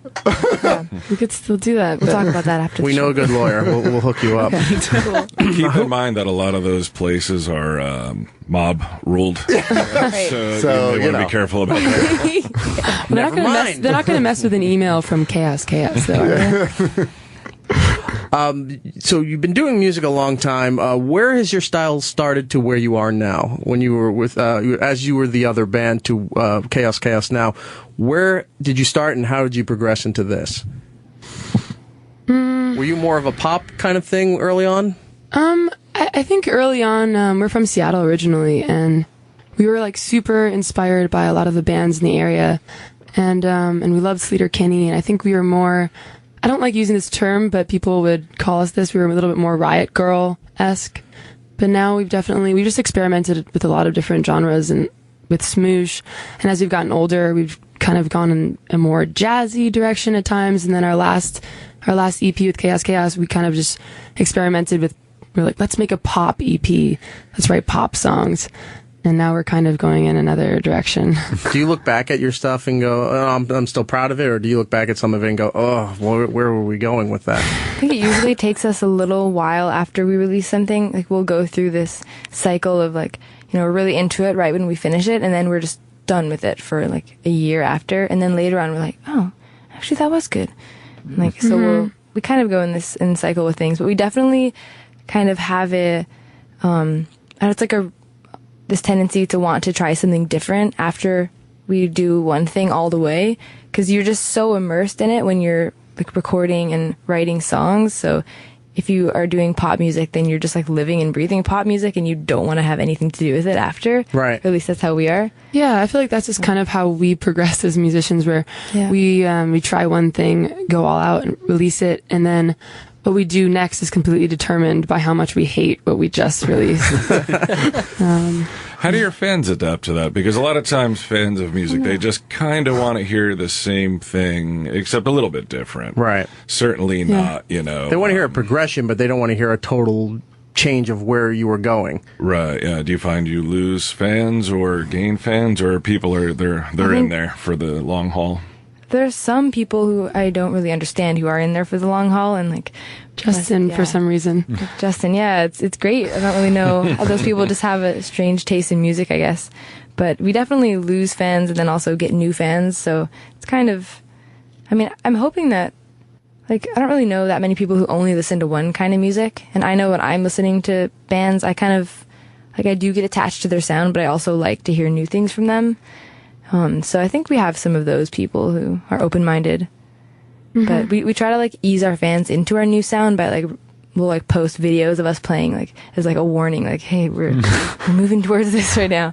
So they're kind of like with us, you know, as we progress into new sounds. Do you get? Oh, sorry. No, you go ahead. I was gonna say, is there any style of music that you're like, no interest? We're not gonna touch it. Because I see you two as gangster rappers, kind of. Damn, you just gave it away. That's really good. Haven't figured ourselves out yet. I don't know. I mean, I'm not thinking about just trying out different genres. I mean, we'll probably, yeah, we're on our way towards gangster rap. You know, maybe a couple more releases. It's gonna happen. First Gregorian chant, then that rope singing, and then gangster rap. Yeah, in that order. Yeah, we actually do have a rap song, so we've kind of done that already. Really? Okay. Yeah, it was with Smoosh, and yeah, I talk Way to about. be there for day one. I'm an OG. You need to do your research. So you guys are. I saw you were doing stuff. You were opening for Tokyo Police Club, which is a great gig because they're. I mean, for whatever their popularity here is in the United States, around the world, they're massive rock stars. Who are some of the other bands that you've had the opportunity to tour with and open for? Well, it's actually kind of funny because we reconnected with the guys, but that tour was kind of a while ago. But we just recorded a song with Dave Monks from Tokyo Police Club because we like ran into him and he's living in New York too. Didn't he remix some of your stuff too, or is that's the new song? Tokyo Police Club remixed our song Love off of our last EP. Okay. So that was, we were super excited about that. Yeah, and then there's another song that I'm not sure when we're going to release it, but maybe sometime next year. I'm really excited about it. Yeah, well, so I guess we've done more tours for some reason as Smoosh, but recently we've done some shows with bands we love, like Tegan and Sarah. We were really lucky to play with them. That was super fun. And we did a tour with San Cisco. Do you know them? I don't think I know that band. No. They're from Australia, actually. So we did an Australian tour and a US tour with them. Yeah, most of the tours were as Smoosh, and see, we toured with this band called Eels. We toured with Block Party. I know Block Party. Yeah, that was one of our favorite tours. It was really fun.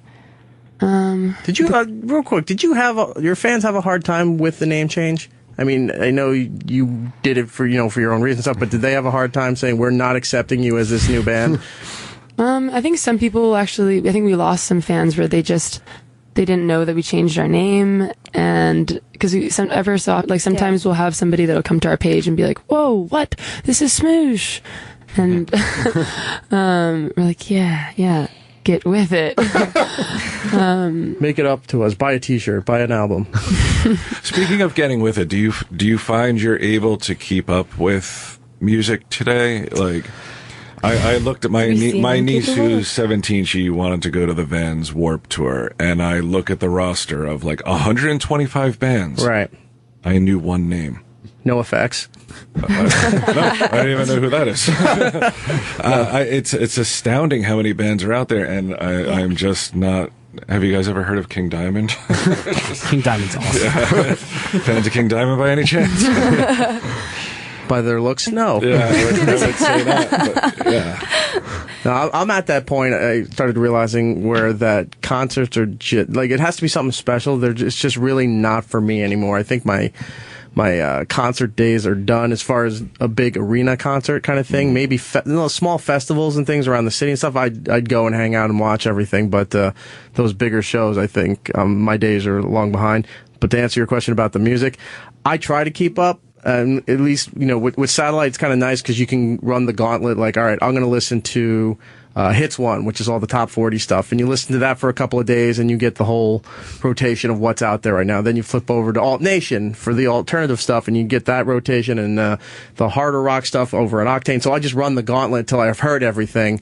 And then you start all over again. So it's difficult, but if you spend a lot of time in the car, you're trapped there, so you just put it in, and it's a way to catch up. But yeah, it's really hard as you're getting older to find out what's like. I'm lost with the hip hop stuff. I'm done. Right. I think I checked out in 2005. Good for you. It's Yeah. interesting that you that it happens like that you discover them through something else that you liked, which is really That's cool. how it always happens, though. I feel like you need some other like mediary or something. A long time ago, we found Ella King from her song being used for a Showtime montage called X's and O's, and it was a brand new montage that they just put up, and I was like, oh, this song's awesome, and the old Shazam comes out, and I find out who it is, and we played it on the very next show.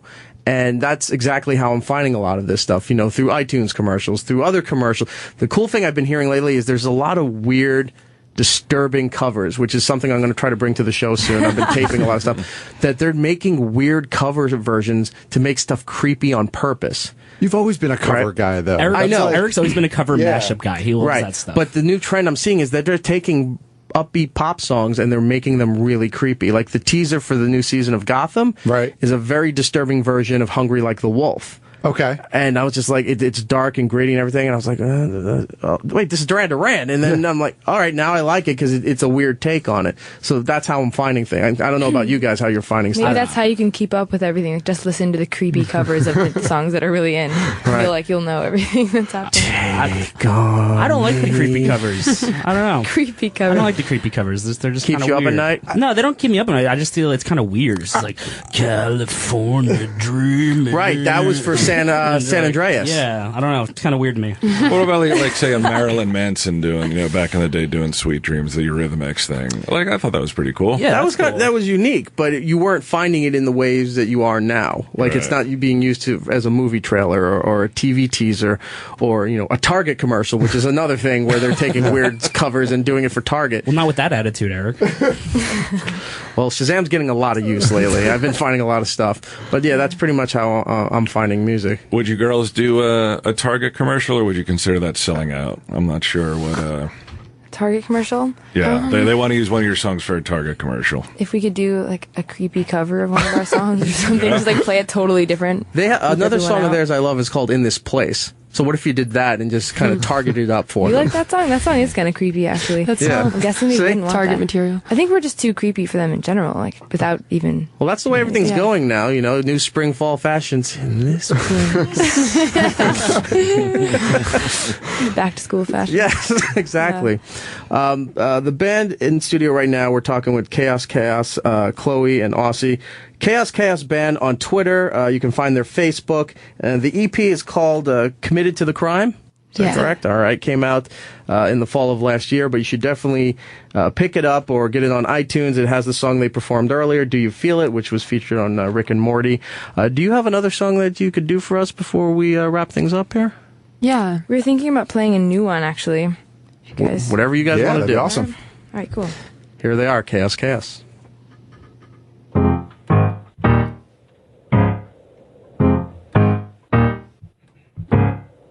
Wait for me now, wait for me now, wait for me now, wait for me now. Da da da da da da da da da da da da da da da da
people that I need to know.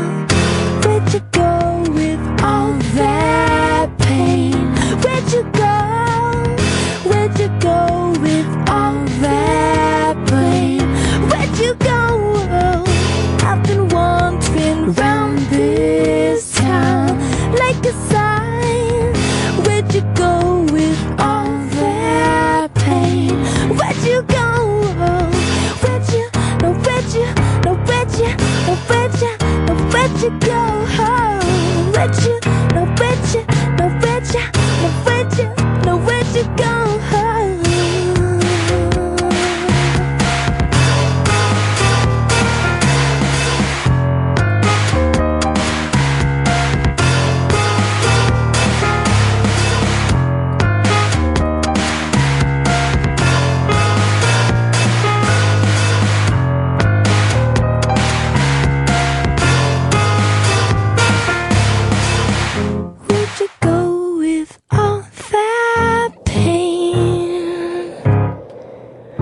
Where'd you go with all that blame? I've been wandering around this town. Where'd you go with all your pain? Where'd you, no where'd you, no where'd you, no where'd you, no where'd you go? Where'd you, no where'd you, no where'd you, no where'd you, no where'd you go?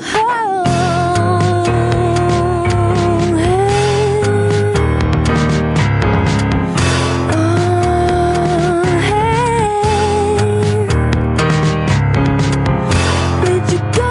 Where'd you go now? Hey, where'd you go? Where'd you go? Where'd you go? Where'd you go now? Hey, where'd you go? Where'd you go? Where'd you go? Where'd you go now? Hey, where'd you go? Where'd you go? Where'd you go? Where'd you go now? Hey, where'd you go? Where'd you go? Where'd you go? Where'd you go now? Hey, where'd you go? Where'd you go? Where'd you go now? Hey, where'd you go? Where'd you go? Where'd you go? Where'd you go? Yeah, where'd you go? Chaos, chaos. That was awesome. Yeah. What's that song called? Is it we called don't Where'd actually You have- Go? Either Where'd You Go or Pain. Oh, we've been calling it pain, but yeah, not so sure about that. We'll see. Pain it is. It's their song. They're allowed to name it. With parentheses, where did you go? Go to Chaos Chaos Band on Twitter, find their Facebook, and get the EP. It's on iTunes, I'm assuming, right? Yeah, it is. Okay. The EP is Committed to the Crime. When is that song coming out? We're probably going to record this fall, and we'll be playing it at our shows, but Yeah. so We got some shows coming up. We'll be playing it at. maybe spring or something. Do you want to plug the shows that you got coming up? Sure. Let's see. We got the 31st at Baby's All Right. And then Where's that? Baby's All Right's in It's in Williamsburg. it's in Williamsburg. Yeah. That'll be cool. We're playing with this band called Cuddle Magic, who's really awesome. And then September 3rd at Union Hall. All right. Very cool. Very good. Thank you so much, Chloe and Aussie. Thank you for coming in. you. Check out all their stuff. Get the EP, Committed to the Crime. When we come back, we'll talk with Felicia Day, and right after that, Kevin Smith. We'll be right back. And you don't need to use the headphones if you don't want to. I mean, I always feel fancy when I do, but it's cool. But sometimes you don't want to ruin your hair or whatever, especially if you're going to do TV and what have you. Oh, do I look like a person who really... This is the head that anyone gets today. I did wake up early to attempt to It's make good it enough for work. everybody. It's good enough for radio, right? Well, it's good. Well, nobody sees you in radio. I mean, I appreciate you, dolling up for me. I take that as a compliment. But I drooled up. Just Yeah.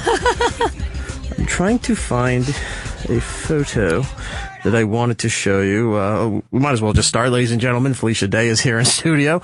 I got a chance to see you at Comic-Con over at the Nerdist Carnival. Oh, wow, yes, this year. Yes, and I was supposed to be doing an interview with you, but something happened, and you got rushed right to stage, which here I am right on the side from the little Crayola Pavilion. So that's kind of creepy, just taking your photo off the side of the stage. That's an angle people shouldn't have for security purposes. I know, but they felt bad because the interview wasn't going to happen, so they said you could just stand over here and watch as you did your thing on stage. What a privilege! I know, it was great. And then halfway through, I went and got a burrito at the thing right on the side there. I really apologize for that. That not was your fault. I had no knowledge. It was a busy day. I just talked to the cast of The Hive and Chris Hardwick's doing like a million different panels. Like there's so much going on. It was a nice space. My company, Geek and Sundry, is owned by Legendary, and it's kind of like a sister company to Nerdist and Amy Poehler's Smart Girls. And we had, did you see our jousting area? I saw the jousting. I saw the laser tag stuff that they had. There was a whole bunch of stuff going on. It was amazing. How many years have you gone to Comic-Con? That was my first at San Diego. Really? Yeah, but I usually travel around, and I do New York all the time. We do our show from there. And this summer we were traveling all around the country doing different cons. And then it got to the point where I just said, this is enough. We've done too many cons. There's not much more I can get out of more cons this summer. We'll just call it even after San Diego and wait till October for New York. I do a lot of cons. I'm actually coming back for New York. I'm one of the guests there this year, but I've done cons. Actually, in my book, there's a whole chapter on fans and fan conventions and how they kind of built my career. And I get to do my favorite con this year, which is Dragon Con, which is in Atlanta, right? In Atlanta. Have you been to that one? I was trying to get down to that one too, but it's not working out this year. It's too bad. That's my favorite because it's run by fans, so it doesn't have any massive. For those of you out there that don't know, definitely just Google it and look at videos on YouTube and everything. It's bigger than most cons that are in the United States, even in international territories as well. Yeah. Not as big as San Diego, but it's up there. Well, it's the biggest fan-run convention in the world. So really, there's no big corporate booths or anything. It's just all these hotels, people dressing up, and it's kind of, I like to think of it as Mardi Gras for nerds because there's a lot of drinking. I'm not a drinker, but I like to watch other people drink. In a creepy That's enjoyable. Kind of like the picture you have of me. Right. Well, that's just creepy, and I was just trying to prove a point. But let's talk about your book since you mentioned it here. Felicia Day's brand new book, You're Never Weird on the Internet, and in parentheses, almost. Mm-hmm. That's a very powerful almost, to be considered weird on the internet and not be like a meme or something like that. You get like a dramatic chipmunk or get a doge. Or some kind of Yaz cat thing going on. Yes. I was going through the book, and a lot of the content in the beginning there explains your childhood, growing up in the South, which even in, late 80s, early 90s, still not really into the whole weird, online geek culture as it's developing. That's more of a coastal and a city area where they're more accepting of that. But you persevered. I was amazed reading about your education. That I knew you were a musician, but I didn't realize that math and science, and then going to school on a full violin scholarship, and then you turned down Juilliard, which is like the mecca for music. Well, it was, I got accepted to kind of the pre-program, which was when you're like 13 to 15, you get into as a feeder school. We just couldn't afford to move to New York for me to study. And I'm kind of glad about that. I mean, I think if you're on that track, you really don't turn away from it. I would have been a violinist no matter what. And by going to UT, like you said, on a full scholarship, I got to actually major more in mathematics, and I took a lot of history courses for fun, politics, and UT is one of the biggest colleges in the world, I think. So it was a lot to get dropped into, having been raised sort of in a bubble in my own house. Right. But because the music really was small, it kind of took care of me in a way. And I just love learning. So being in that, environment was just kind of, it was really a dream come true. For a lot of people who, you should go out and definitely get this book, but until you read this book, the thing about college with her is amazing is that you went at 16. Yeah. So you were Doogie Howser in real life. I was, and my mom drove me to college every day. So it was not the formative experience that a lot of people have becoming an adult. I was definitely sort of sheltered in probably in a good way. If I had been dropped in just like the 16-year-old, like, hey, what's up, guys? And just all the partying and things, I don't know what would have happened. Right. But, everyone kind of took care of me like a little sister. And I loved the environment. I loved being around people and especially orchestra, working with people. I think that's why I like filmmaking now, is that you get a bunch of people together with disparate talents, and everybody's contribution is equal. The sound guy, the actor, the director, everybody has because everyone has something invested in it. Yeah, everyone's invested into the end product. It's not just a job or you're a union guy where you work on TV shows and move to the next one. Yeah, and that's kind of how I got into filmmaking myself. I picked up a camera and we just started shooting in my garage, and that sort of feeling of community extended to all the web stuff I do, and that's why I'm still here making stuff for the web versus like only doing television and stuff. Did you ever, when you got the chance to work with Neil Patrick Harris, did you ever rub it in your face? Like, you played a kid that went to school and everything at 16, but I did it. No, I kind of wish I could go back in time and do that. It did not occur to me. I need you with me to be able I will definitely be your publicist doesn't want to hear that, but I would definitely, maybe an assistant of some sort. Yes. I would be glad to help with that. Be able to relate to my friends better. There was something in the book that I can relate to, and I was really shocked to read this, and actually happy. On page 43, where you talk about Prodigy Online. And you have the screen cap there of the old sign-in and everything, and I sat there and I go, oh my God, I still have my Prodigy email. Are you kidding? I still have it. Because Prodigy was an self-contained online service, for those who don't know, back in the early 90s, where you logged in, it had a message board community, it had little posting areas, and you could kind of travel the web, but you needed Prodigy to travel the web. You couldn't just go online and use, your browser to search anything. You had to go through Prodigy, just like AOL was. And the fact that you had that made me really happy, because everybody I knew growing up, because we're around the same age, all had AOL. And, they were always talking about, going to Sam Goody and getting the disc off the counter there. It's like, oh, this has 1,000 free hours. I'm just going to reinstall it and start a new account. And I'm sitting there with my Prodigy account, gray and yellow and white, bulletin boards, trying to make friends. Yeah.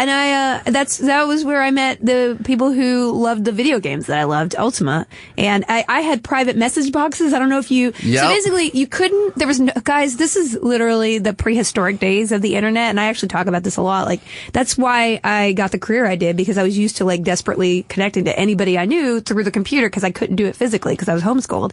And after CompuServe, which I couldn't play on that much because it was very expensive, so the kids we couldn't jump on. Prodigy was unlimited per month, so I would get on there and just desperately connect with anybody I knew. And it happened to be mostly people who loved the Ultima video game series. So we had private message boxes because there wasn't email. You had to create a different message box in order to leave a message to yourself that then somebody else who had the same login and in could the see. very early part, they didn't have multiple accounts on, you have a family account, right?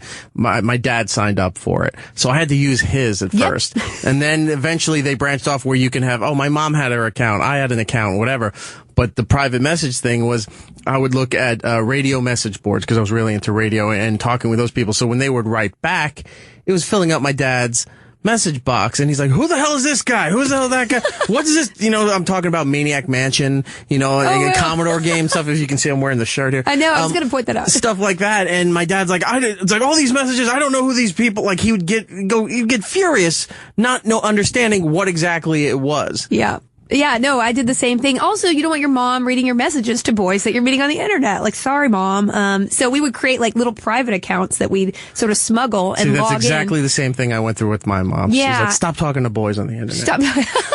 Listen, you got to do what you got to do as a teenager to get out. So, it was so funny, but it was such a formative time because that was so much earlier than the internet that we know.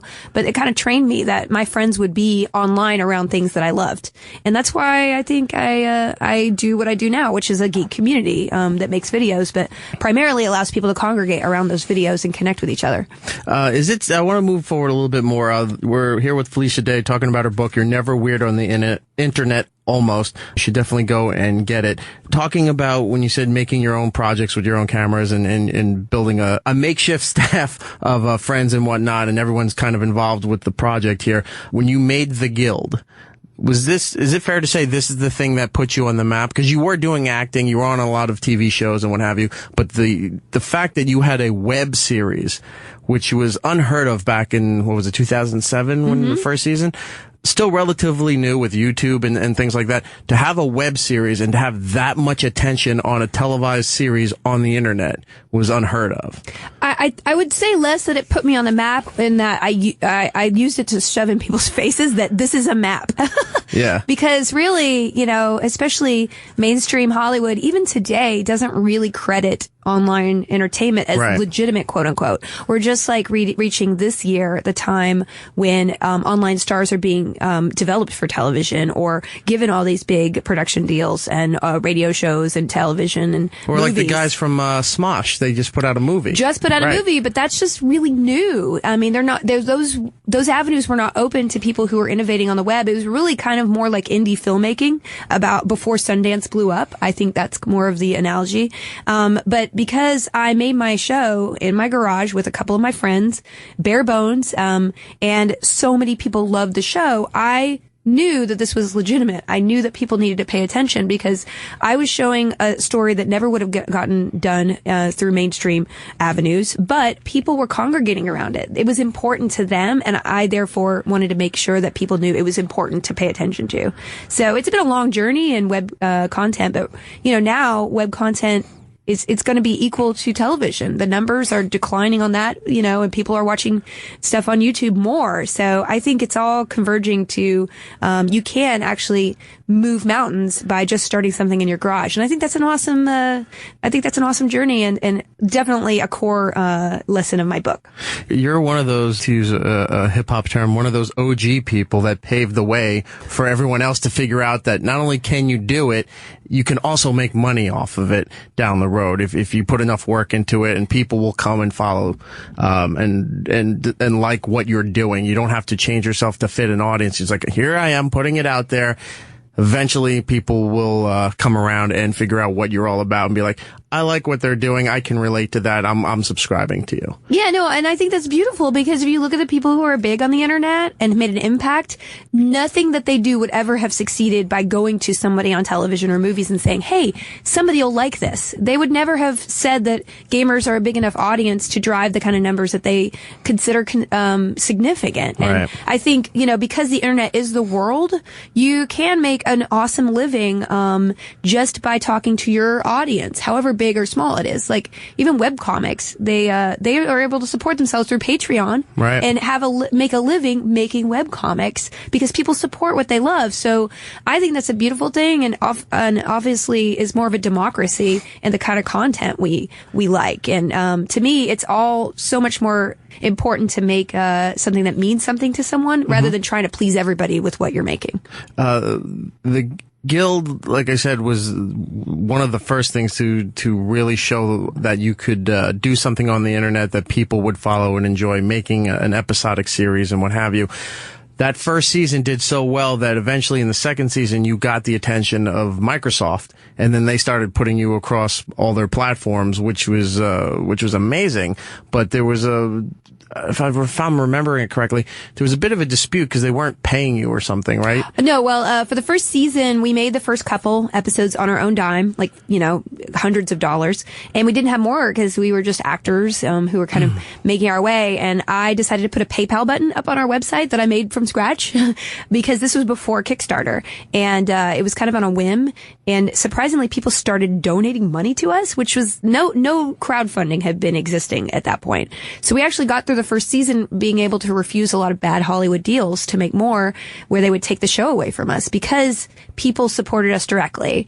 And for season 2, Microsoft made us this great deal that paid for everything and put us on their platform. So we actually made the show with them for like 4 seasons, and really grew to immense proportions because really Xbox is where gamers were and they loved the show. So it was a great deal, and they don't own the show. So I still own it. I could like revive it tomorrow if I wanted, which is very unusual in Hollywood because mostly the people who pay for a show take the rights away from you. Right. So it was a unique deal. How much risk were you putting in? I mean, I know there was a lot of fun and a lot of hard work and pretty much was identifying you as an internet personality by doing the Guild, but how much risk was going into it as far as what you were putting in? I mean, I definitely put a lot of money into it, and I turned down a lot of opportunities, and I didn't focus as much on my acting career. So, I mean, it was a risk in that I found something that was more inspiring to spend my time on. And that really isn't a risk, because even if it hadn't been popular, I would have found meaning in making the show and connecting with audience and making people laugh. Like, that really gave me the meaning that I was looking for in life. And that's kind of the heart of my story, is that by embracing the things that made me different, that didn't fit me into the mainstream of Hollywood, that I found the thing that got me up in the morning and made me excited to work and not think about working 15 hours a day to get word out on my show or make the episodes.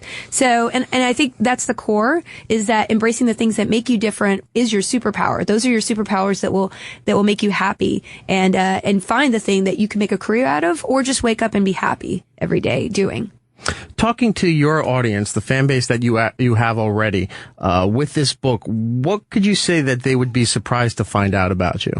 I think a lot of the childhood stuff I haven't really talked about publicly. Even I learned so much about myself in the process of putting together the pieces of my upbringing. And then also toward the end, there are a couple of chapters about depression and anxiety that I really struggled putting on the page in a really authentic way.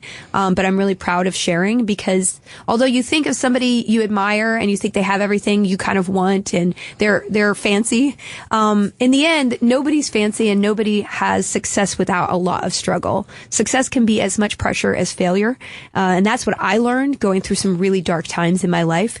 And I hope by sharing, especially my struggle with anxiety over the years, which I didn't even realize until later looking back on my life, I hope that other people will be brave enough to examine their own life and maybe see the same things, or things that are similar, and get help. Because it wasn't until I really got help and saw myself outside all those things that were going on in my head, telling me I was an imposter or things were going to blow up and disaster scenarios all the time, that I've been able to really be happy. I just saw, I know you're good friends with Will Wheaton. I just saw he, not too long ago, put out a video for this, project You Are Okay. And he was talking about the depression that he had, which, based on, seeing this guy doing countless, geek projects with Chris Hardwick and Star Trek and all these other things, you'd have no idea all this stuff was going on.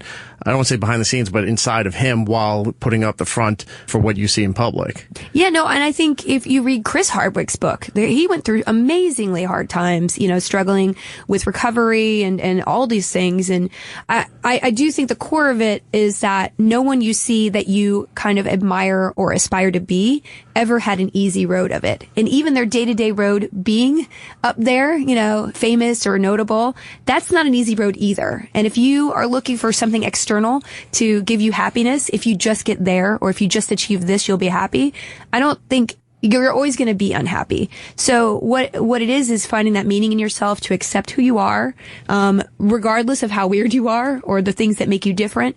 Finding a community to make you feel accepted, and being able to wake up every day knowing that you're doing something that gives you meaning. That's where real success is, and everything else is kind of external. Focusing back on the book here, for Felicia Day, You're Never Weird on the Internet, in parentheses, almost. The foreword is done by a relatively unknown Joss Whedon. That guy. Yeah, that guy. Who is he? What has he done? I just wanted to give him a leg up. I'm just kidding. Paying it forward, are you? Yeah, just rubbing off on other people. No, Joss is, obviously he's been an advocate of my career for many, many years. I know you've been in many projects of his. I have been very privileged to work with him over the years, and starting with Buffy, way before I started the Guild or online stuff, and then to Dr. Horrible. You were Vi in Buffy, right? I was Vi in Buffy. Dollhouse, I was in. Which was very good, unfortunately short-lived, but very good. Yeah, I was also in the comics for that. The lore around that show was really cool, and I wish they had been able to explore it more in the show. And then Dr. Horrible. So I have known him for many years. He's somebody who is a mentor and somebody I admire. And I emailed him to ask for a blurb because, people endorsing your work is really important and when you make a book. And I knew that Ultron was coming out just literally that week. And I felt like a jerk even emailing him. Right. So I was like, hey, I'm really sorry, but is it possible for you to give me a blurb for my book? You have 3 weeks. It's fine. Faster would be better. And then he wrote back immediately and said, he read the book and he was like, well, I don't know if I could do a blurb. Can I write a forward? And I was like, your movie's coming out. It's the biggest movie ever made. What are you thinking? Yes, please. At least he didn't write back and say, who is this? Yeah, that's true. Maybe one day. And maybe instead of asking for the blurb, maybe you said, can I get an extra part in Ultron? No, I think there's nothing more uncomfortable than trying to beg your friends for a job. Blurbs are pretty uncomfortable too. Anyway, but the great thing is he did lend some words, and the fantastic thing is that the stories he relates in the forward are actually things that I had in the book, but I cut out later just because it didn't go with the narrative that I wanted to tell. But right. I'm really glad those stories got in there, and obviously they were impactful on him as well as me, and hopefully fans will enjoy it. And prepping for this interview, and I'm really kicking myself over this, but I'm a very big fan of Funko, and I wanted to get your Funko figure, and I didn't do it. So a missed opportunity. That's my fault. I'm not blaming you at all. I'm just saying it's a missed opportunity. But I want to talk about the fact that you have the figure for your character Charlie on Supernatural. Yeah, which is awesome. They even came out with a little mini packs of Funkos now. Where there's another Charlie. She's a LARPing Charlie. Is that like the keychain ones? Yeah, the little ones. That I guess you get a random box, what you get. Those are fun too. Yeah, no, I mean, that was a achievement unlocked situation, I think. I was going to say, that's the pinnacle of most people's careers when you have your own toy or action figure. It's true, and that might be it. Thanks a lot. Well, no, that's great for Christmas. You just, pack them all up, send them to everybody in your family. I do have a bunch in my house that I use as gifts. I did have a Penny figurine. Quantum Mechanics, I think, released a Penny. But a Funko is the one thing I actually collect. I have Daenerys and her dragons. I'm kind of an anti-clutter person because my mom is a very big clutterer. So in order to push back against that, I don't keep a lot of things. Right. But Funkos are my favorite. Even though they fall over all the time, they're adorable. Yeah, because they're very top-heavy. They are. Yeah. It's all about the head. Too bad they don't make a little stage or a mount to snap them onto. They do. They come with the Funko. I didn't know this. I just threw out the packaging. There is a stand that comes with the Funkos. Oh my God, I threw out so many stands. Yeah, me too. Wow. All right, I'll have to go to eBay and see who's selling there. Yeah. But yeah, I collect them too. I had to prevent the hoarding stuff. Doctor Who.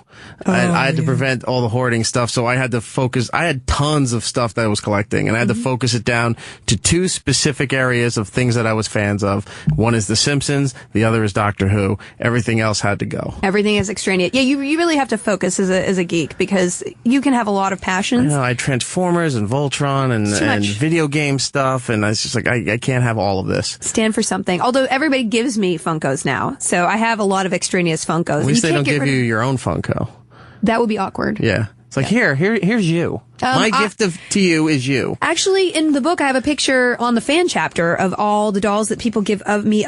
Right. And I keep them all because I don't want to get rid of them ever because they made them. Right. So I look at myself a lot. Where do you keep them? In my office that I look at every morning. So it's a little bit odd. I might need to move it at a certain point. All right, fair enough. Or, maybe it goes to a good cause. You sign them and that's a good idea. And donate them to a charity or something. No, but like they're that. mine. Oh, sorry. Okay, then keep them for yourself. For some other projects that you worked on, we got to wrap up here. I'm running out of time with you, but I didn't realize until I went and rewatched the series on Netflix, but I was a big fan of Lie to Me. Oh, right? Yeah. And there you were. You popped up, and then you were in House. Yep. You had you show up in all these little things, like a quick little one-off side character or something in there. Like, you're in everything. Yeah, well, I got to keep my health insurance. Right.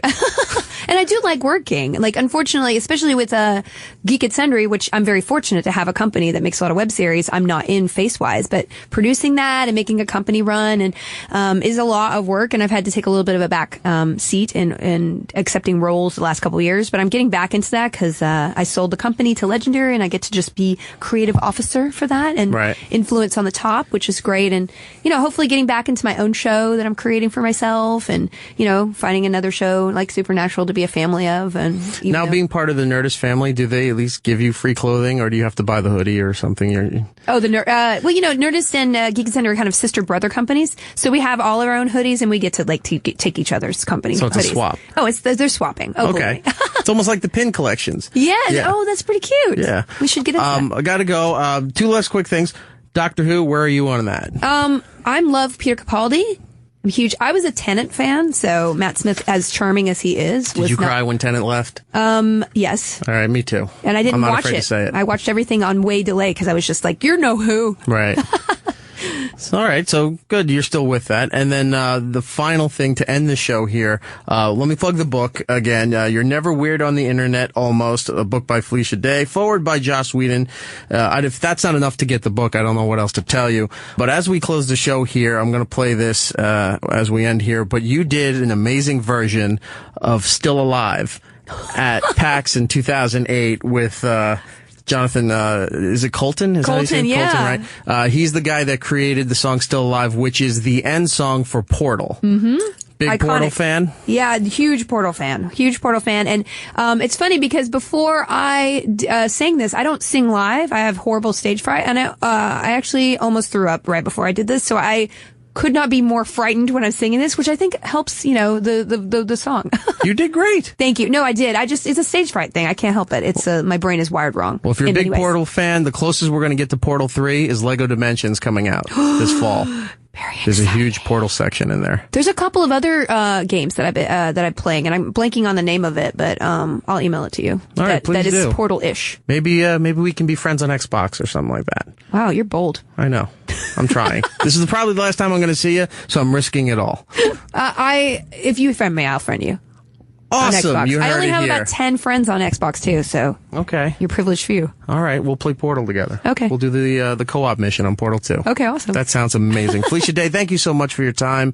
I hope to see you at New York Comic Con and your other projects down the line. Absolutely. Thanks for having me. Thank you. I guess it's 2 for Tuesday on the rejoins. I think we used this one earlier there, Louis. Did we?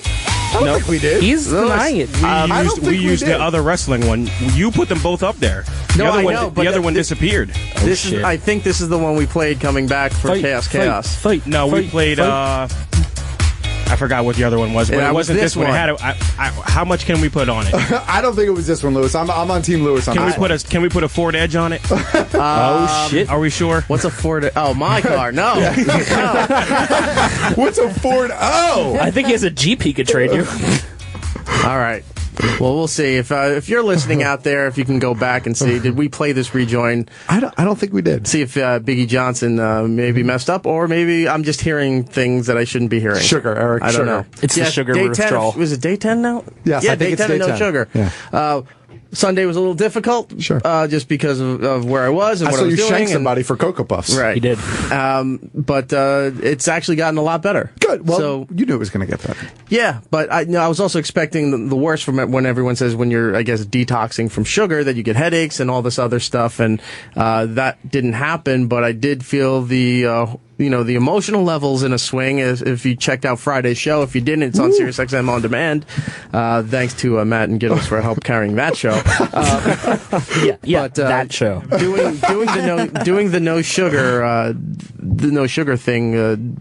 It's getting there. Yeah, man. I've already seen some weight loss on it. I'm not getting into that right now, because I just don't need a million, fucking tweets on this thing. Let me just get to a point where I'm okay with this, and then we'll talk about the specifics and the numbers and everything. Sure. But you ever detox from opiates? No, in fact, I've increased since the sugar is gone. Come back to me. Come back to me.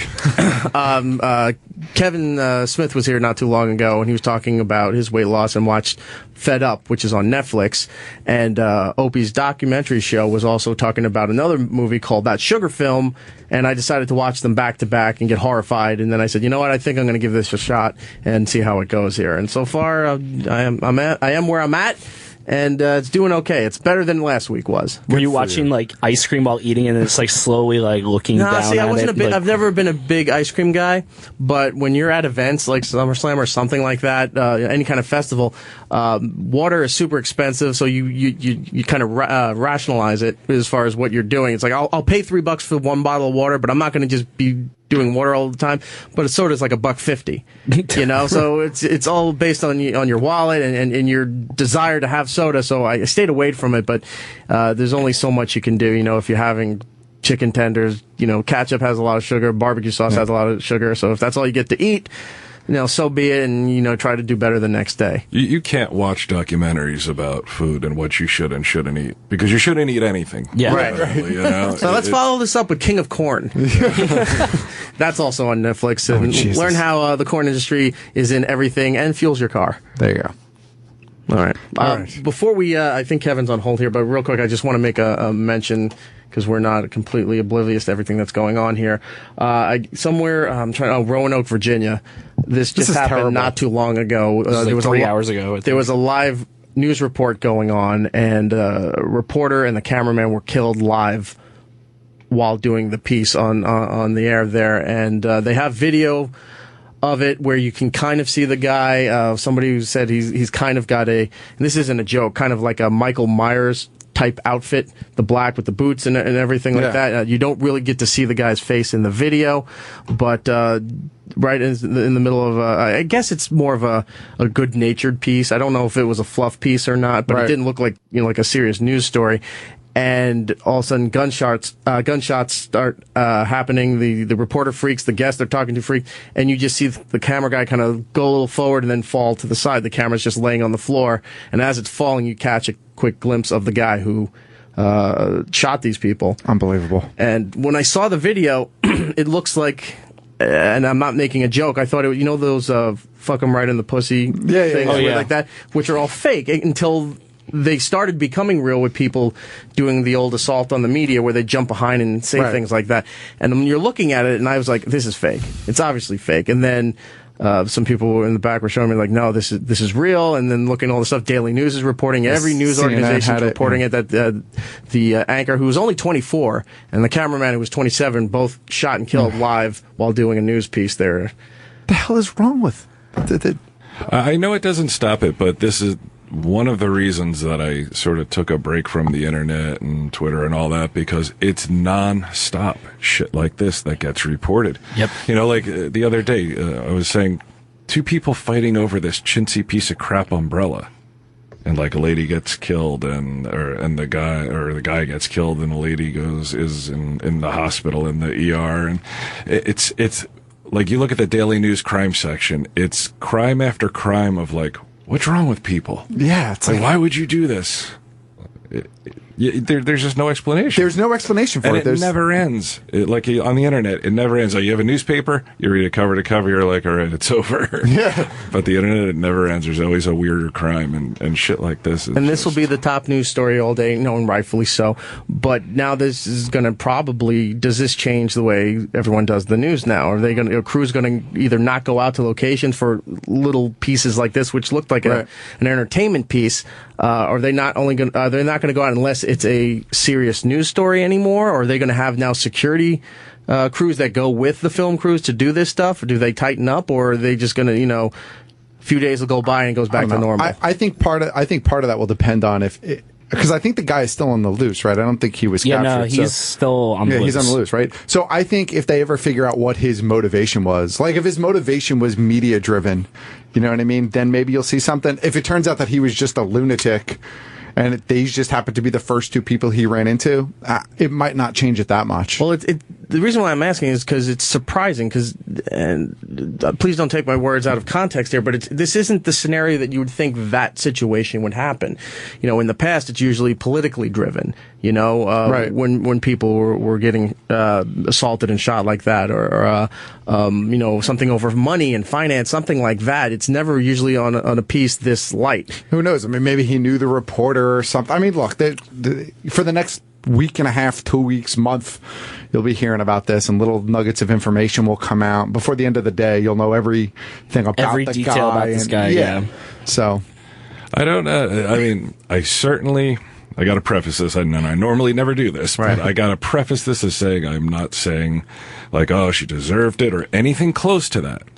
But the media fans the flames of shit like this. Like the media is out there constantly making things out of nothing, and guys like this, like nutcases, who see this kind of shit, like, why go into a movie theater that's been done? Why go into a church that's been done? Like they're almost like they're baiting the situation. I'm not saying, I don't want to say that they're asking for it, because they're not. But the media sensationalizes all stories, and when you have someone who is looking for some sort of recognition, and they recognize that doing this kind of thing will get them recognition. Oh, yeah. Yeah, then- this guy will be famous. Right, exactly. And if that's his He's end that game, unhinged. then Yes. He's that unhinged that, like you said, it didn't look like a serious story. It was like, oh, we're lighthearted we're piece, talking yeah. about making a new park or renovating this to make it an adult community center, whatever. Somebody's that fucked up that they go and shoot like that person. I don't think it will change journalism. I mean, you can't not go out and do stories. No, I understand, but are they not going to go and do these lighthearted stories? I think they'll still do them. I think there's, like you said, there's probably just going to be more security. Like, that's probably, like, the outcome of this. That if you have a crew, that you have to have a bodyguard or something. they'll hire watching. a police officer to stand with them or something.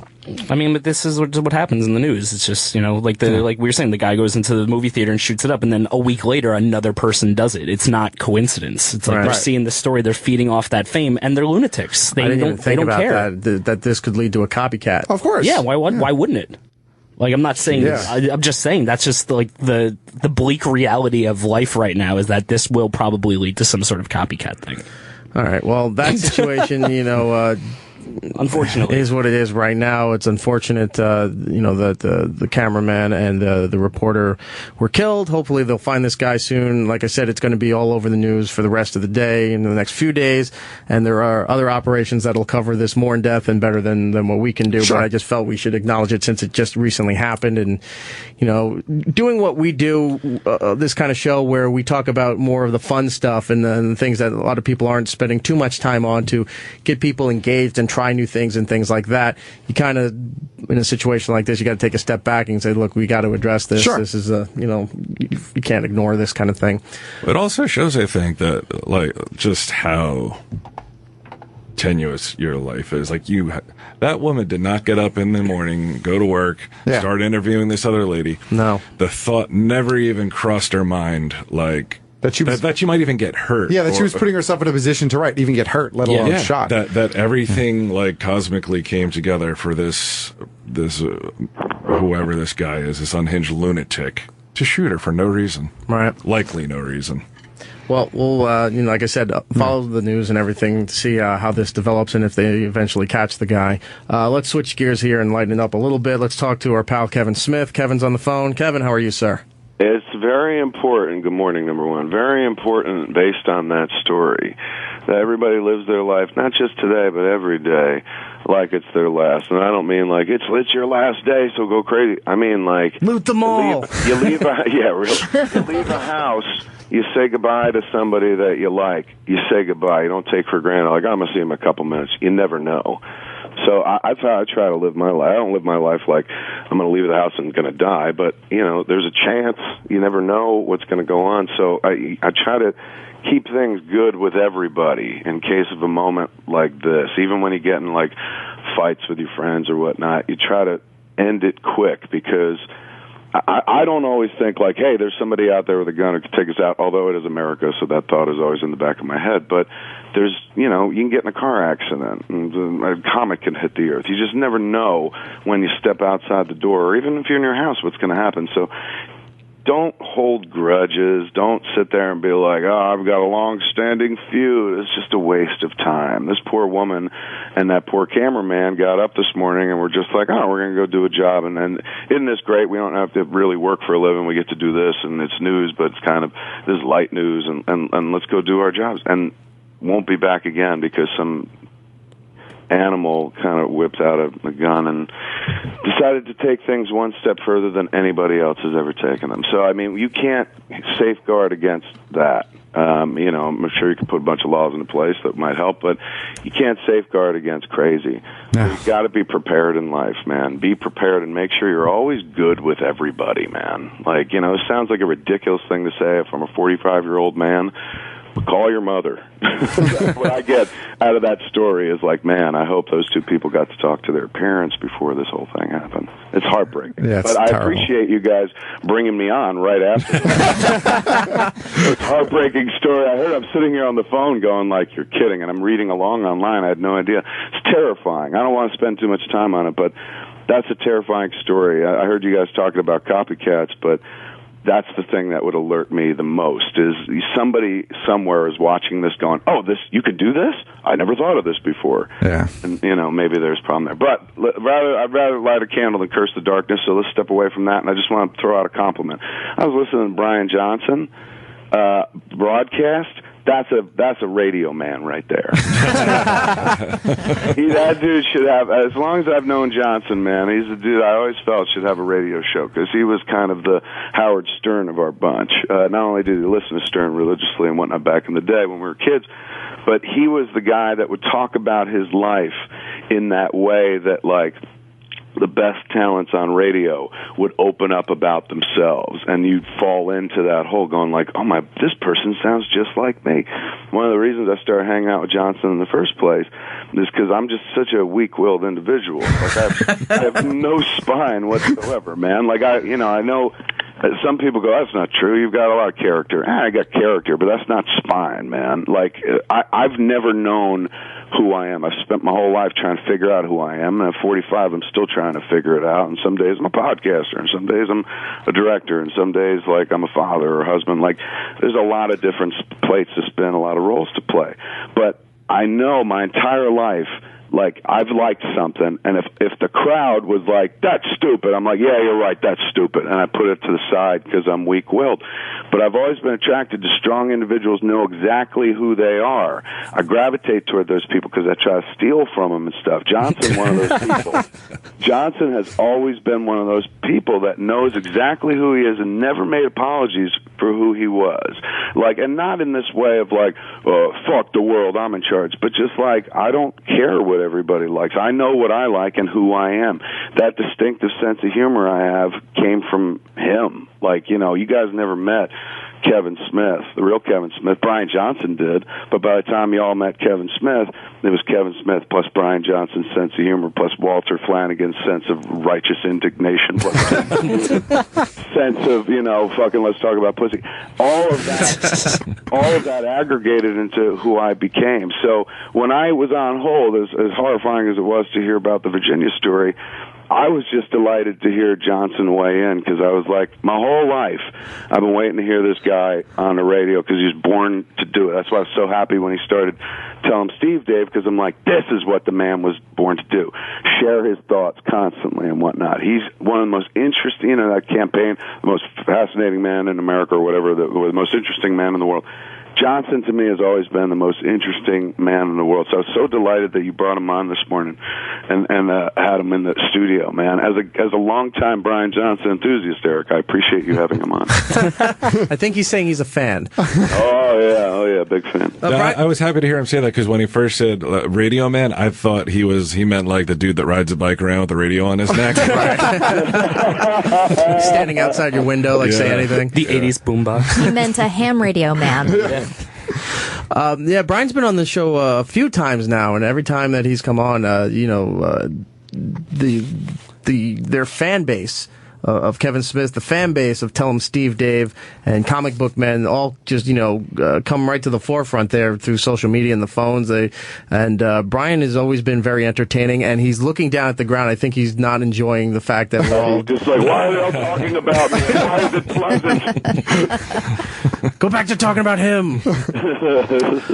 Kevin, I wanted to ask you a question. Out in San Diego, I didn't get a chance to meet up with you. You were rather busy and stuff with your speech and everything. I mean, your Hall 8 show and everything else that you had going on.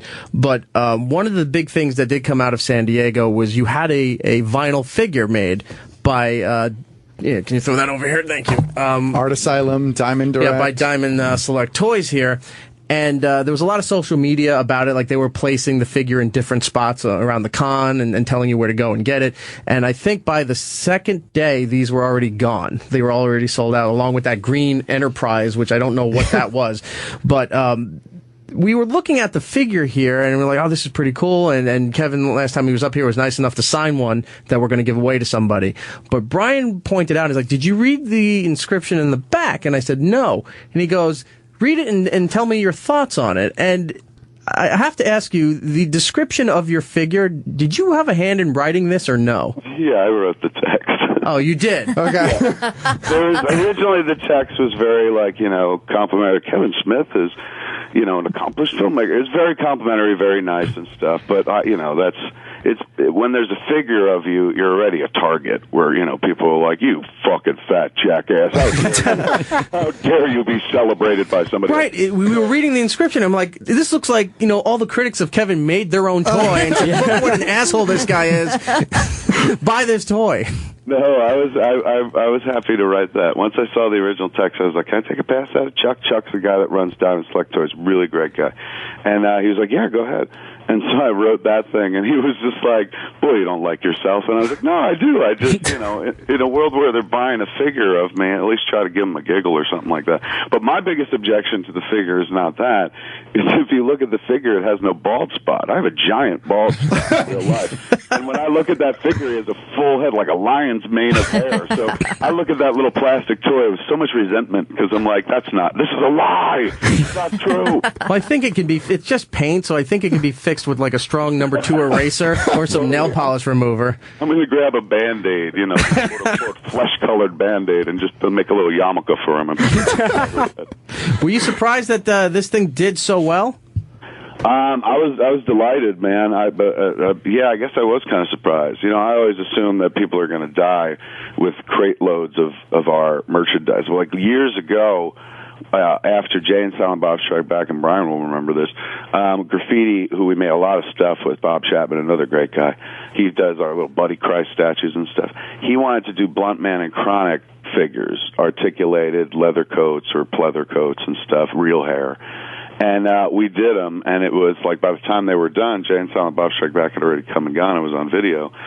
So Chappie had way more of these Blunt Man and Chronic dolls or action figures than he ever bargained for, and we are still selling those off. Like he was stuck with a bunch, and it's taken the better part of a decade to whittle down his stock. So that we learned on that figure not to print or make nearly as many.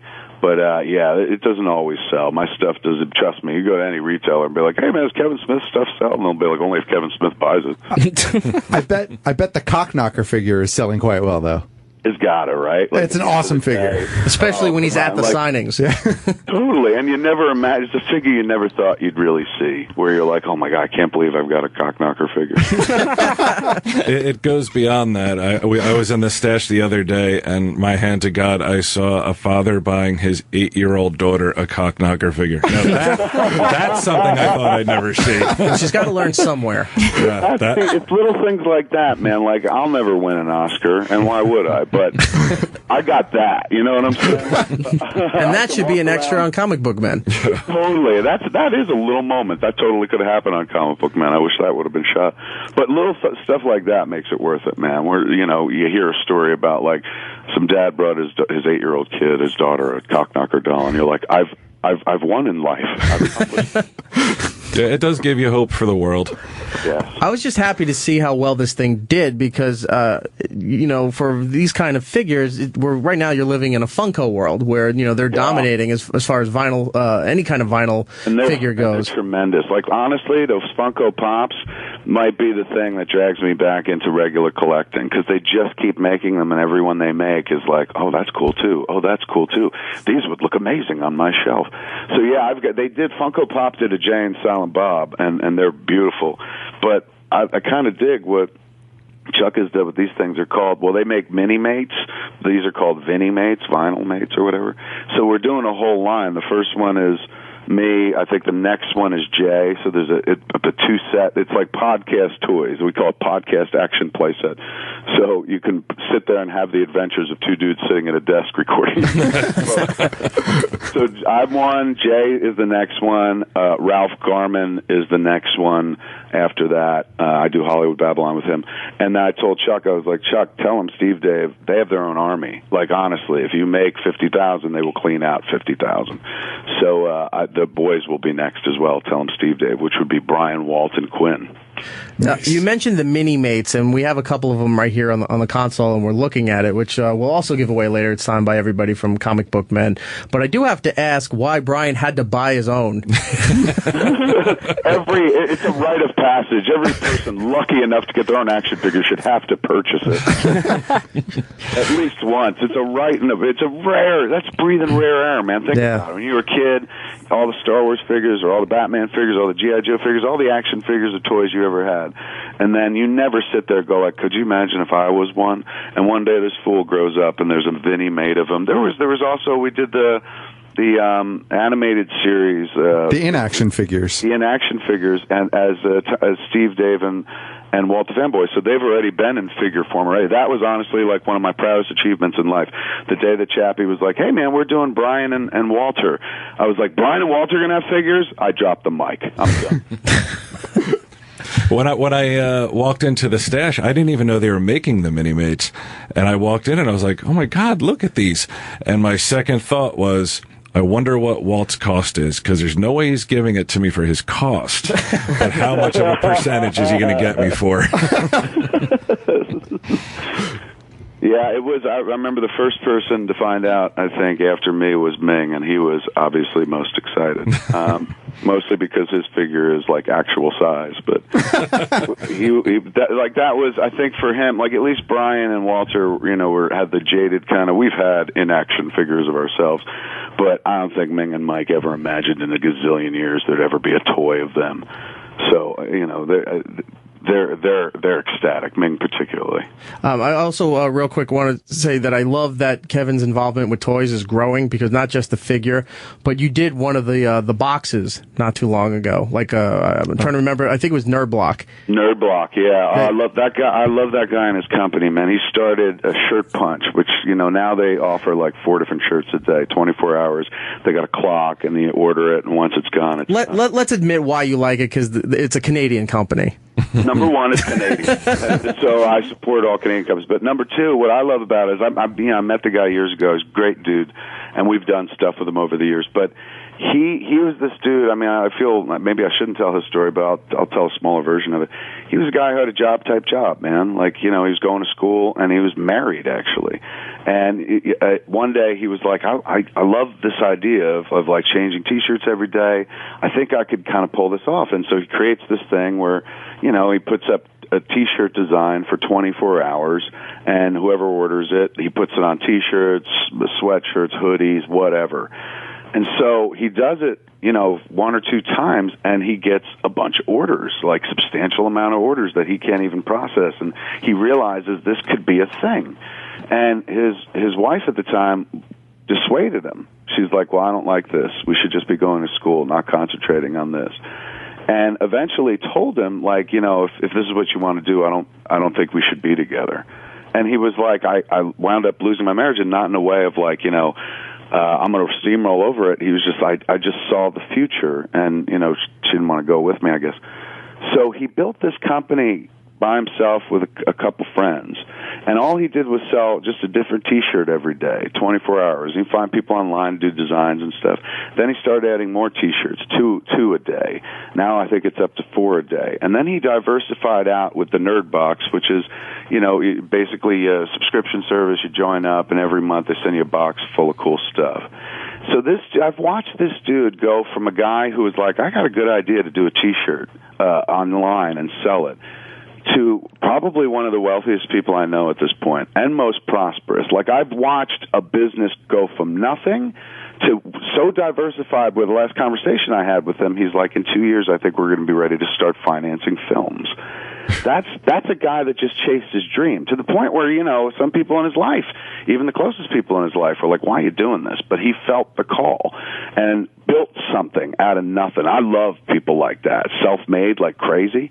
So I talked to that dude forever, man. He's a really, really good guy. And so the moment he was like, you want to curate a box? I was like, hell yeah. And I think I've done it once already, maybe 2 times, I think. But I love Nerd Box, Shirt Punch, man. I mean, there are lots of companies like that online. That's the one that we deal with the most. But man, one day sit up and go, hey, man, I got a dopey dream that I'd like to accomplish, and you chase it down and make it real, you're my hero. You're my Batman. I don't care who you are, and I don't care if you've done it 20 years after I did it. Anybody does that, man, anybody's just like, I'm not known for this, and I'm not supposed to do this outside my box, but fuck it, I'm going to give it a shot, and builds it into something. Those are the only true pioneers we got left. There ain't nothing left to explore on this planet. We've seen everything and stuff. What's left to explore is who we are and what makes us tick, man. So anybody who does that, and it's not just starting a business, man, it's starting a dream business. Anybody that's just like, I want to do this, man, this would make me happy, and then turns it into their life and turns it into their lifestyle, and suddenly one dude, that dude can literally sit there and be like, we're going to be producing movies in 2 years, and I fucking believe him, because I've watched everything happen now and stuff. I fully expect to be working for this man one day. So yeah, I dig that company, man, but I honestly dig any self-starter, man, particularly if it's remotely creative. Like, he's in the commerce business, sales. But what he sells makes all the difference. He sells what makes him happy and stuff like that. He loves making these shirts. He loves putting together the boxes, the toys and stuff. So that's kind of artistic. That's creative at the very least. And there's only two paths in life, kids. You got your destruction path and you got your creative path. And that destruction path is as fucking crowded as the road as the freeway at fucking rush hour, because throw a rock and you will hit any motherfucker who wants to destroy something. There is no end of people out there who will break shit for you. Very few people will make shit, man. And that road is clear. You could cruise for 120 miles per hour because very few people take that road. So anybody jumps over that road, man, wins my estimation, because when you step toward art, one step, art rushes at you and sucks your dick. It's that simple, man. Like, it's and some people don't get that. Some people have the feeling of like, man, I would like to do something. I'm not just talking about acting or writing or singing. I mean anything remotely creative, as long as it doesn't hurt somebody else. If you're sitting there going like, what I like to create is death and destruction for others, I'm not talking to you. I'm talking to people that want to make good in the world, man, make other people happy and make themselves happy as well in the process. So you sit there listening to people. You listen to us right now talking and go, hey, either they're interesting or fuck this fat asshole, I'm tired of him talking his stupid fucking hockey jersey and shit. You're absolutely right. Both sides of the coin are right. People that like me you're right, and the people that hate me are absolutely right. I'm talking to people that hate me right now. For years you've been listening to people on the radio, not just me, but anybody, and you sit there in the car, you sit there at the office, go, I'm funnier than all these fucking assholes. I'm smarter than all these fucking assholes. Why am I listening to them? How come they're not listening to me? We live in a day and age where you could flip that script, man. This ain't the 50s, 60s, where it's just like gatekeepers decide what media you get to watch, meaning this goes on TV, this goes in a movie theater, this is on the radio, and we say what goes. Now it's democratized. Now you can jump out there, create your own show, put it up online, man. You create your own podcast. You could create your own fucking broadcast. For years you've watched TV or listened to other people. Now's a chance where you can do it yourself. It requires no new equipment. You don't have to buy anything. It's not like being into hockey where you have to buy a bunch of fucking stuff. You got a cell phone, you got a studio. You got yourself the ability to record an entire show. Sit down with your friends, loved ones, or whatever the fuck, enemies even, and start creating, man, because you never know where it's going to go. Bryan Johnson's sitting there on the radio right now. He created that show, Telling Steve Dave. A couple years later, this moment comes along where Comic Book Men happens. Like AMC is like, we want to do a show, a geek-related show, because we got this Walking Dead thing. It was the very first season. They're like, it's doing well. When the show is over, the audience will leave. We're afraid that the geek audience will go away, so we want to put things on the air that will keep that audience around until Walking Dead returns. And so that's how we got into the thing, man. They were like, do you guys have any ideas? And, I was talking to this dude, Charlie Corwin, who runs Original Media, the production company that we co-produced the show with. And I said, dude, I don't have any ideas. I said, but if you wanted to do a cheap geek show, you should put a comic book. You should put a camera in a comic book store. You should do like Pawn Stars in a comic book store, man. And he's like, well, let me see if they like that idea. And he went to AMC and they liked it, and he came back and he's like, all right, man, they like the idea where we can kind of move forward. And I was like, well, what we should do is find the most acerbic comic book store staff in America. We'll do a nationwide search and go out and find a store, and the people that work there, people that work in comic book stores generally very smart and very funny and stuff, so we'll do a nationwide search to find out where we're going to shoot our show. So Charlie talked to AMC about it, and AMC was like, we'll give you $10,000 to shoot a pilot preview, which is like a fake version of the show. So, I was like, well, how are we going to do that? Because we don't know who our staff of the comic book show is. What comic book store are we going to shoot at? And he goes, well, all we have to do is pick a store, maybe East Coast, West Coast, and shoot what the show would be. And then we'll worry about that later. And I said, well, if we're doing that, we could save a few bucks, man, if we shoot this show in my store. I got a comic book store in Jersey. And that's the first time in this 2-week process I ever mentioned owning a comic book store as I was pitching a comic book store show. And so they're like, really? I said, yeah, I got one in Jersey. He's like, why did you never mention it? I was like, I don't know. I thought it sounded braggy. I said, but the dudes who are there, they do this podcast called Tell 'em Steve Dave. They're very funny. So we could use those guys as the stand-ins for whoever winds up being the real cast of the show. Like, they'll be perfect for this pilot thing. And so Charlie goes, he goes, can I hear them? Is there some place I can hear them? I said, yeah, there's a podcast. They do Tell 'em Steve Dave. I gave him 3 links to 3 episodes. And then Charlie calls me the next day, and he's like, you're a fucking idiot. This is the show. And I was like, what do you mean? He's like, these guys are hysterical, man. They bicker like a married couple, man. It's like, they're really funny. They know this geek stuff like crazy. They work together in that store. I was like, yeah, Brian and Walter have known each other for years. Brian doesn't work in the store. He used to run the store back in the day, but he just hangs out. He's like kind of Walter's like unofficial wife, if you will. And so or his unofficial husband, depending on which day it is. And so they were like, well, we want to meet with them. And they came down and met with the boys and fell in love with them. And so all of a sudden we were shooting this TV show, something that was never going to happen. If I tried to make it happen, if I was out there pitching a show set at Jay and Silent Bob's Secret Stash, it never would have happened. But because it was so like, I guess you could do this, or hey, these guys would be great as stand-ins, they wound up being the fucking show, man. And that's only because Bryan Johnson had himself a podcast that somebody could listen to and be like, hey, this guy's funny. Let's use him in this capacity now, too. So you never know, man. When you take a step towards art, dude, you ask Bryan Johnson, he'll tell you, art rushes at you and sucks your fucking dick. He's got an action figure of himself now. That he had to buy. He sat around and talked. Just because he sat around and talked. Like, things are possible. Like when I was a kid, you'd hear people interviewed on a radio or watch them on TV, and they were people like Harrison Ford and Mark Hamill, or, people who were Sean Connery, huge famous movie stars and stuff, and you would be like, well, I'll never be that because you have to be born into that or super talented or something like that.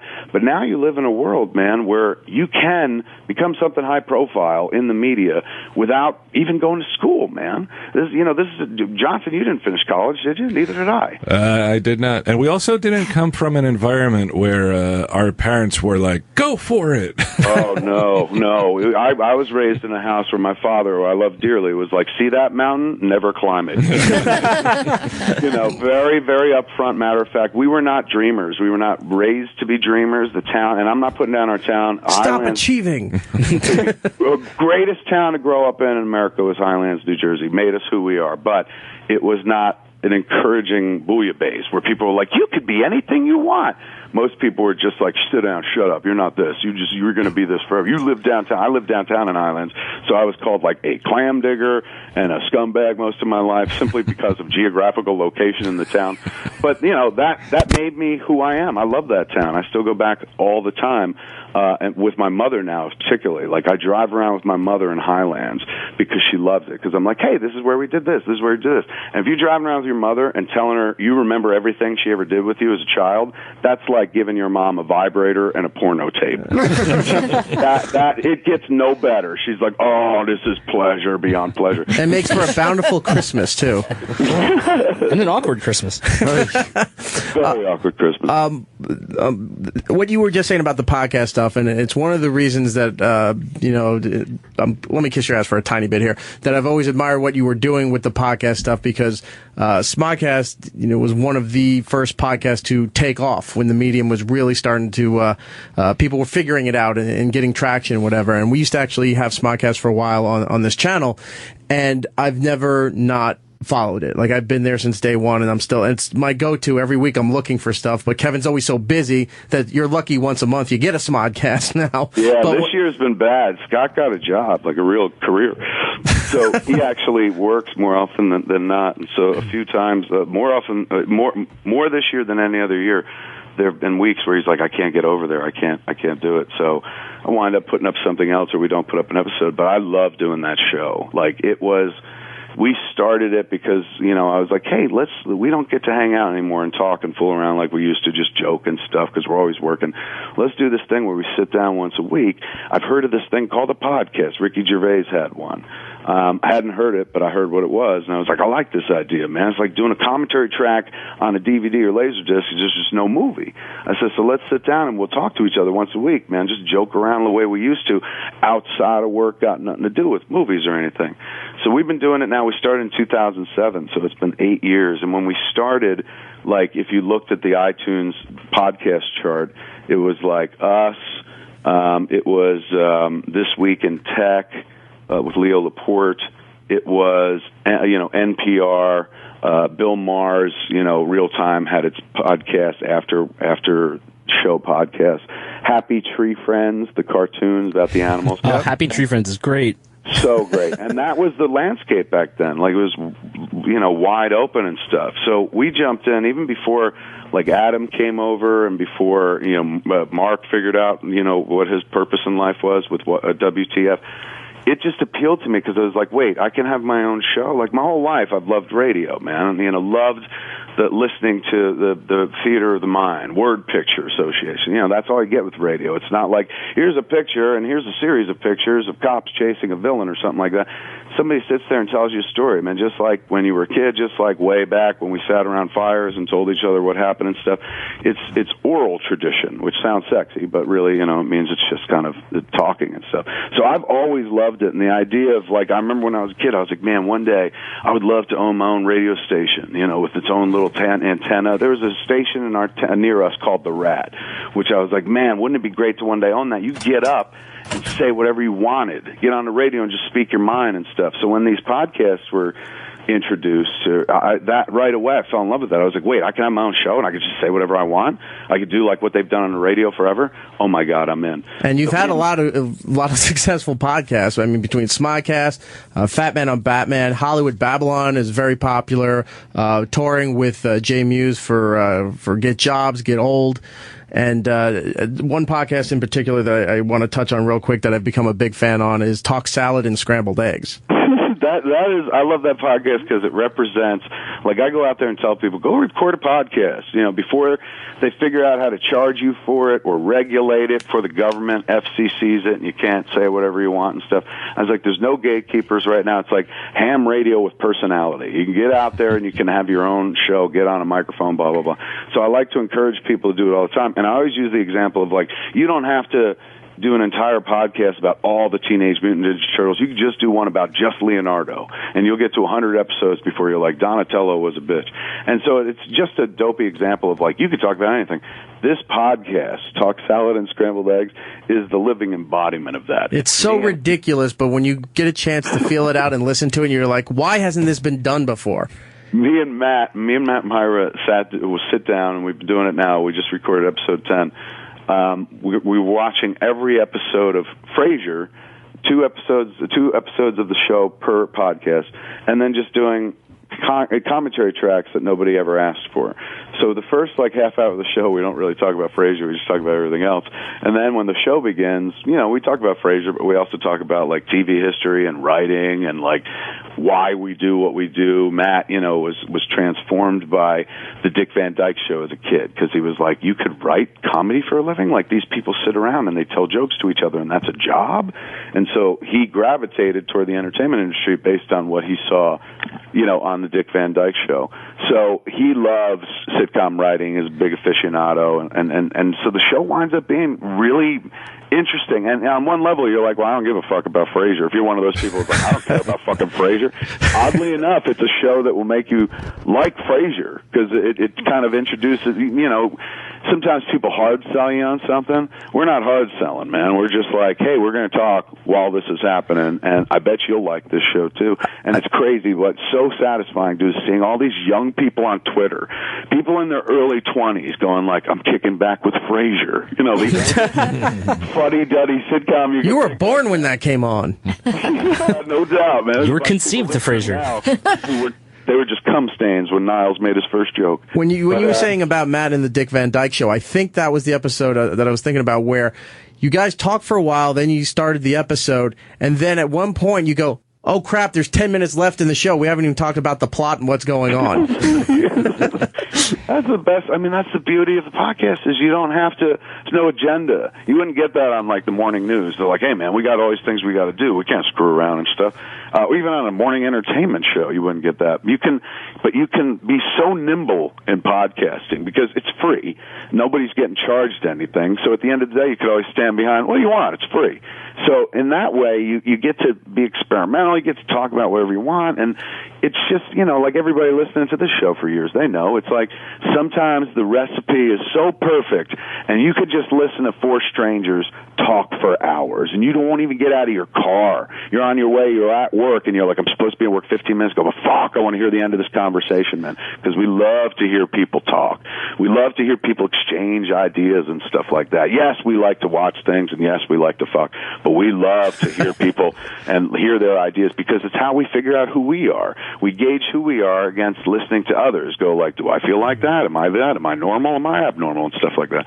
So once you're hearing a bunch of people that you identify with, as is the case often with this show, I've seen anytime I've gone on O&A afterwards on Twitter, people are just like, oh man, the conversation was perfect. You guys got it. It was magic. That was great radio. Like, I've been there. I've been the recipient of great radio, sitting in my car, listening and not going into my job because I'm like, man, this is like, it's entertaining me. There's a whole movie set waiting, and Kevin's got a podcast in the car. But yeah, I love that podcast because it typifies what the medium is all about. Talk about whatever you want, man. I can't believe there's a show that just talks about a TV show that hasn't been on the air in 11 years, but still, like, it's found its footing, it's found its audience. And we had this guy, Ken Levine, on last week, who is he's a writer. He wrote for Frasier, he's written for Cheers, like, he's written for the Jeffersons. That was his first job and stuff. And he was magic, man. I was never going to meet that guy unless we did that podcast. He came over and gave us such good content, dude. It was crazy. He had this amazing life where, aside from, like, writing for sitcoms, he wound up, like, doing baseball commentary for a couple different teams. He's a huge baseball fan. So he wound up being the voice of a couple teams. Like, isn't that nuts? Like, he was a little kid that loved baseball, and then one day he was like, I'm going to try it out. And he went to a ballpark with a tape recorder and sat in the cheap seats and just started calling games for himself until he got good at it. And then he sent in reels, and then one day he got picked up. Like, I love stories like that because I'm like, man, I never thought of that. Why didn't I think of that? Why didn't I become a baseball announcer? I hate baseball. Kevin, we only have a few more minutes left with the show here. There was a couple people calling in, just wanted to ask some quick questions. Is that cool? Oh, absolutely, please. All right, let's go to Ronnie in Newark. Ronnie, you're on with Kevin Smith. Hi, Kevin. I'm a big fan of yours. Been a big fan since the days of Clerks. I just wanted to know that I know you're making a Clerks 3. I want to know where the inspiration came to make another Clerks, because you inspired me to do my own comic book called How to Survive Working in Retail based off of the Clerks movie. Oh, nice, man. Thank you. Where I got with honestly, once there was a Clerks 2, suddenly it felt like, one day we'll do a Clerks 3, because Clerks, it wasn't intended to be the first of something. It was intended to be just itself, right? But Clerks was about what I felt like it was like to be in my 20s. And then when we wound up making Clerks 2, that was what I felt like life was like in my 30s. And I was like, oh, crap, I could use this like, Michael Apps had used his 7-Up series, which is a documentary series where he checks in on these kids that, he shot at age 7, and interviews with these kids at age 7. And every 7 years, he's updated it. I think they're up to 49 up, or even more than that at this point. So I said, hey, I could do a fictional version of that where I could pop in on Dante and Randall and kind of use those characters to talk about whatever point in my life I'm at, because that's what Clerks was. So I always kind of had in the back of my head, the moment we talked about doing Clerks 3, that there would that there would definitely be a 3. Movies that are just dopey with trilogies and stuff. So Clerks is about being in your 20s, Clerks 2 is about being in your 30s, and Clerks 3 is about middle age and death. It's a funny movie, but it is very concerned with the end. Oh, there you go. Let's go. Oh, from the Big O and Duke. So Chad Dukes in D.C. Chad, how are you?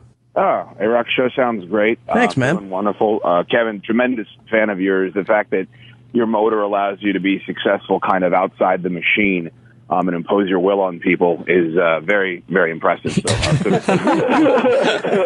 feel like Darth Vader right there. I'm imposing my will on motherfuckers. But thank you, sir. Yeah, I like being outside the machine. I've been in it, and I've been outside it, and both are great, and there's more money in the machine, but there's freedom outside the machine.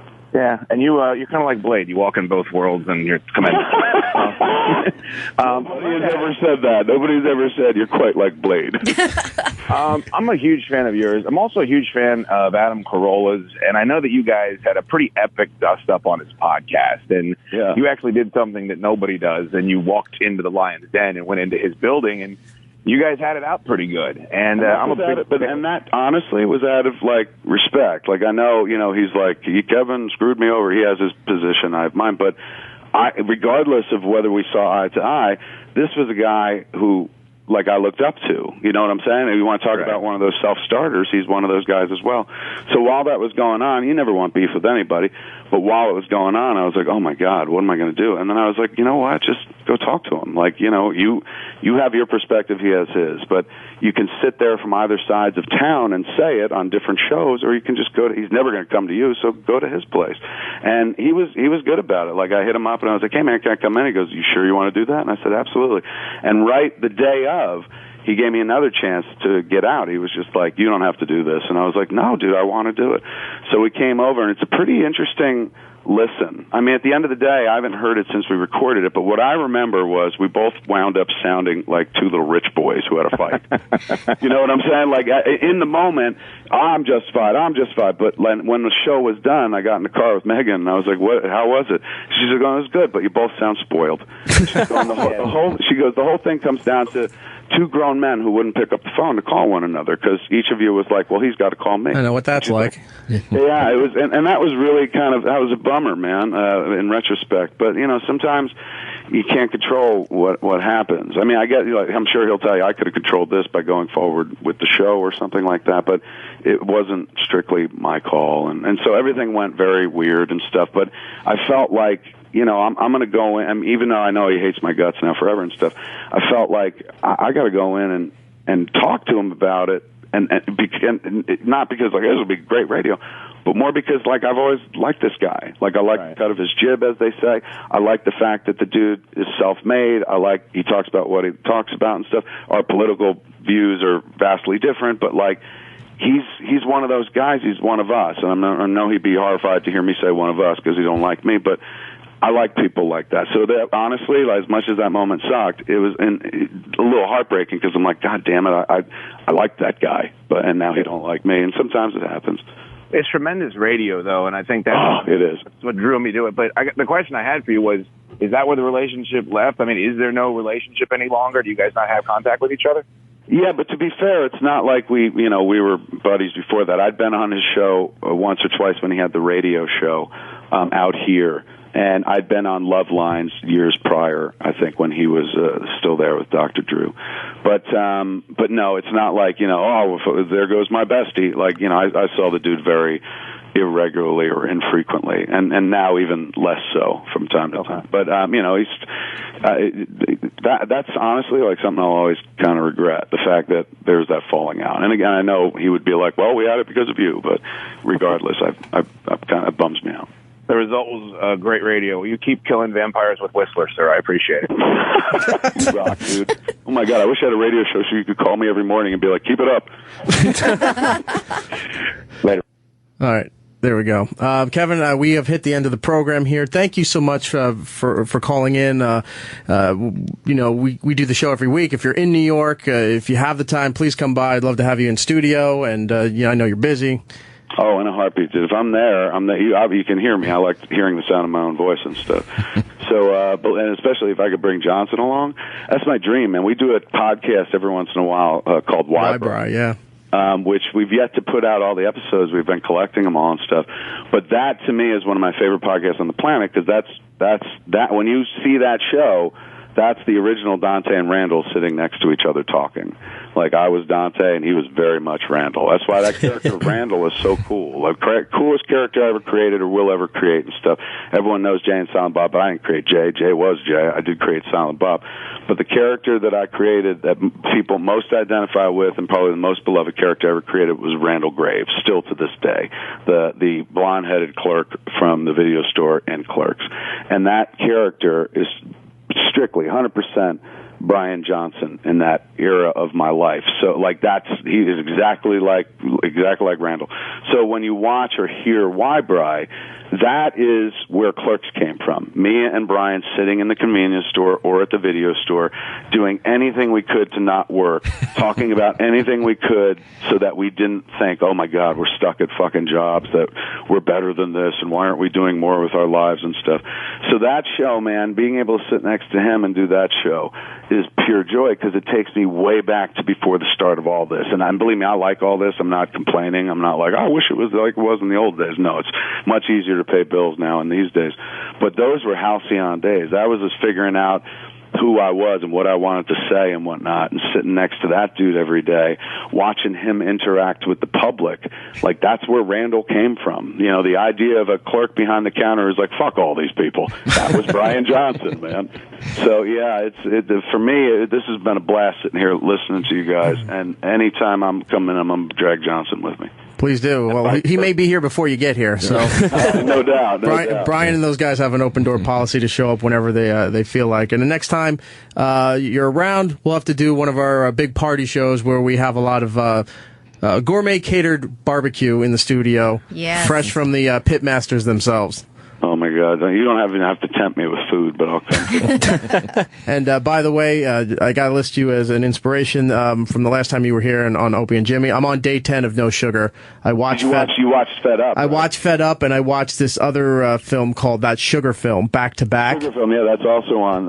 It's on Netflix now. I don't advise anybody watching those back to back because you're terrified, but it got the point across, and I'm trying to see how long I can do this without having all the extra sugar in your life, and doing what you can. Excuse me, doing what you can with it. It's a little hard in the first 2 weeks, particularly when because you realize how integral sugar is to the American diet, how much of it we consume on a regular basis.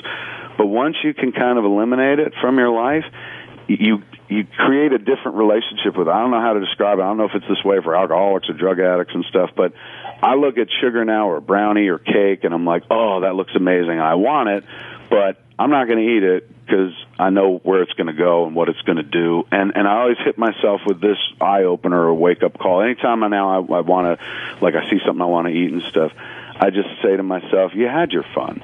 Like, for years, I ate whatever the fuck I want. I fucked sugar 6 ways to Sunday. I'm like, I found new ways to ingest sugar and shit. And so now, after 44 years of doing that, as I'm 45, I'm like, you had your fun. Like, you ate as much fucking cake as possible. You ate so much sweet that at one point you were like, I'm stuffed. And that happened all the time because the key building block of my diet wasn't protein, it was fucking sugar.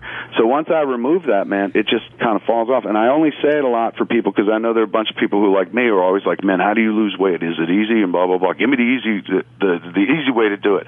And I swear to you, of every way I've ever done in my entire life, this is the easiest way. The only difficult thing is it's like coming off of a drug because there's a lot of sugar in us, man. So for the first 2 weeks, you're going to get headaches, you're going to be depressed, your dopamine is going to crash into the toilet, man. Okay, what you're saying here now, I was waiting for the headaches and the achiness, and it wasn't coming. So I was like, maybe I'm not doing this right, or maybe I'm not going to get that.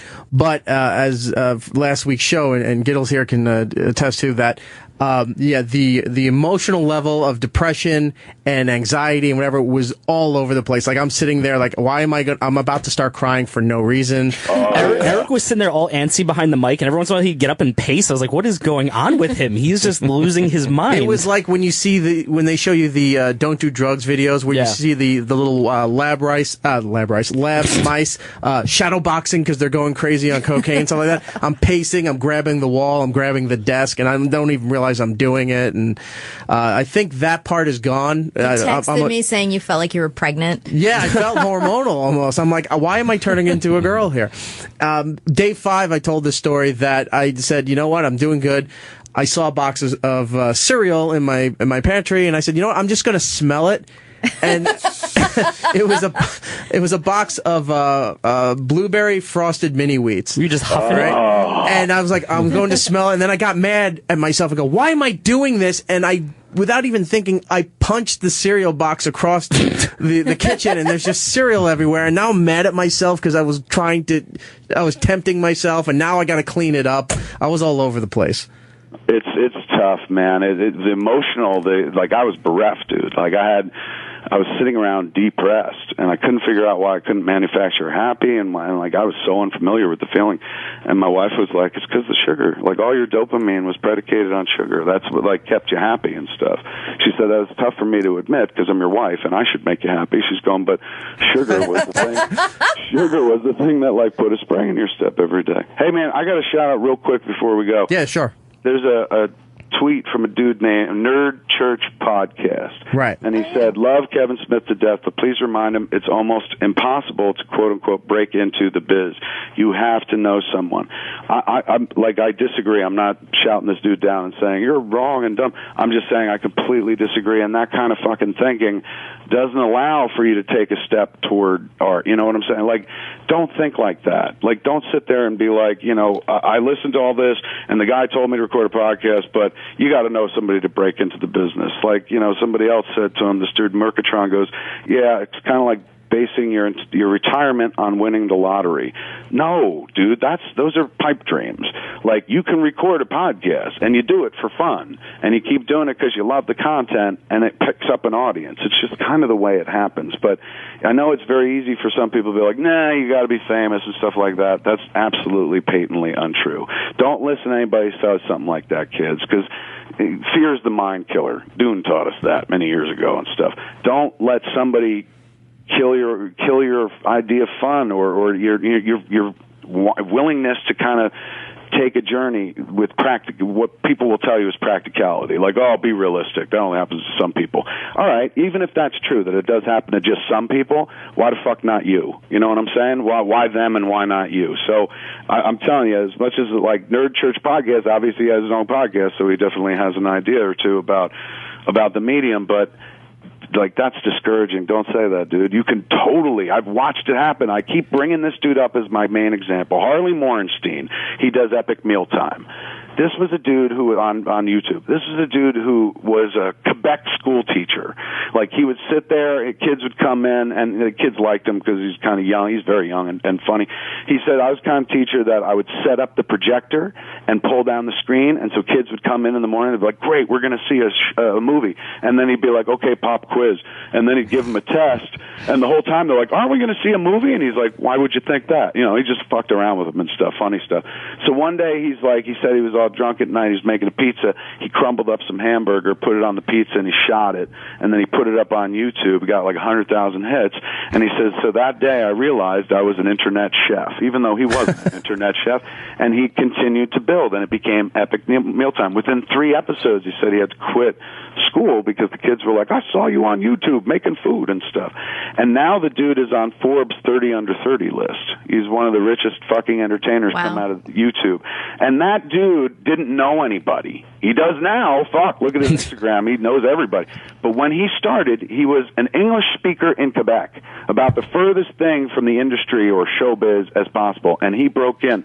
I broke in. Like, I'm telling you, it happens. Don't be that person that's just like, I only have is some cats and it's a fraud. Don't be that person, man. Like, die trying to get in. You know, why? What's your alternative? Like, you just get sit around in life and be like, that's for others. It was never meant for me. Why? You're here for a couple more decades, maybe. Every day it's worth trying. Every day you wake up, it's worth trying to make your stupidest dreams come true, as long as it doesn't hurt anybody in the process. So don't be that person that's just like, it only happens to some people. You got to be famous and stuff like that. I promise you. Take a step towards art, it's going to suck your dick. Great advice from Kevin Smith there. Kevin, we are out of time. We do have to go. Thank you so much for calling in. Again, next time you're in New York, please come by, see Opie and Jimmy. Come by our show, whatever you can do. Thanks, man. Good talking to you guys. Bye, Big. See you later, Kev. That Kevin Smith on Twitter and Instagram, and of course, go on iTunes, subscribe to all the Smodco podcasts. Tell him Steve Dave. We do have to get out of here, but before we do that, I want to give this to Bryan Johnson. Whoa. What do I got here? What's in the box? Oh, a bunch of Funkos. This is a little thank you gift for doing our show for so many times. For how many times he's been on the show, I lost count. You also have a bunch of fans at Funko, so they sent this over here. We made an arrangement. This is for Sage, my niece Sage, who lives with me. Yes, and Scarlet Witch. She's gonna go crazy. A bunch of pony stuff. I think there's some Jack Skellington. This is going to be one happy all the stuff kid that you today. like. Yes, there was also all this stuff from our friends at Zen Monkey Studios and Rick and Morty. They made a custom shirt for her. It didn't arrive here in time. I think it's supposed to be here today. I'll send it over. But they made a shirt when they found out she was a big Rick and Morty fan. So I'll send that to you so you can give that to her. She'll love it. Good. That's just a little bit of a thank you for everything you've done. Thank you to the guest that we had on today, Felicia Day. Chaos was on the show performing. You can catch the replay a little bit later today on the channel, also on SiriusXM On Demand. And I think that was everything for today. Matt had to take off because Matt works a real job, and this is not his normal time frame for doing this show. So he had to bolt. So Geek Stuff OG on Twitter and Instagram, and then go over to BigKevGeekStuff.com and subscribe to their podcast if you can do that. Brian, what do you want to plug? At Tell 'em Steve Dave. Maybe I'll be on there, maybe not. I'm not sure. And Tell 'em Steve Dave weekly on smodcast.com. And when does the next season for Comic Book Ben start? October 18th, I think. On AMC. 16th or 18th on AMC, yeah. And of course, the Secret Stash down in Red Bank. That too. Go down there and harass some Walt. mini-mates, yeah. Giddles, what do you got? The Giddle Base on the Twitter and Instagram. Coming up on September 20th, I have a lobster cook-off in Brooklyn. So I'm going to be cooking a lot of lobster if anyone wants to come out and eat a lot of lobster. I see Lewis pointing to himself. So, come on out to the Royal Palm Shuffleboard Club. It should be fun. There you go. Lisa? I have a bunch of stuff coming up, so the easiest is just follow me on Twitter, Lisa Correo, and I'm going to be on the road, San Francisco and LA and Connecticut. And can you talk about who you're opening for? I'm going to have some dates with Patton Oswalt. That's awesome. Nice. I love Pat. Congrats. Yeah, I love him too. Thank you. He's awesome. Do you want to plug your apartment show? Oh, our big apartment show. We have a live talk show out of our apartment. There's an episode tonight with Keith Alberstadt. Nice. OurBigApartmentShow.com. And that's it for this program here. Thank you for everyone who was bearing with us as we filled in for Opie and Jimmy today. We'll be back at our regular time next week, which is Friday, 7 p.m. on the East Coast, 4 p.m. on the West, with a replay on Saturday at the same exact times. E-Rock Radio on Twitter and Instagram for me. But for the show, it's Erik Nagel on Twitter, Facebook, YouTube. You can find interviews and stuff that we've done. All the normal stuff right there. I think we've covered everything, right? Are we forgetting anything? Sounds good. Okay. We were going to talk about the stock market, Eric. Yeah. Oh, man. We'll have to wait on that one. So next time, we'll be back here on the show next Friday. Until then, be seeing ya.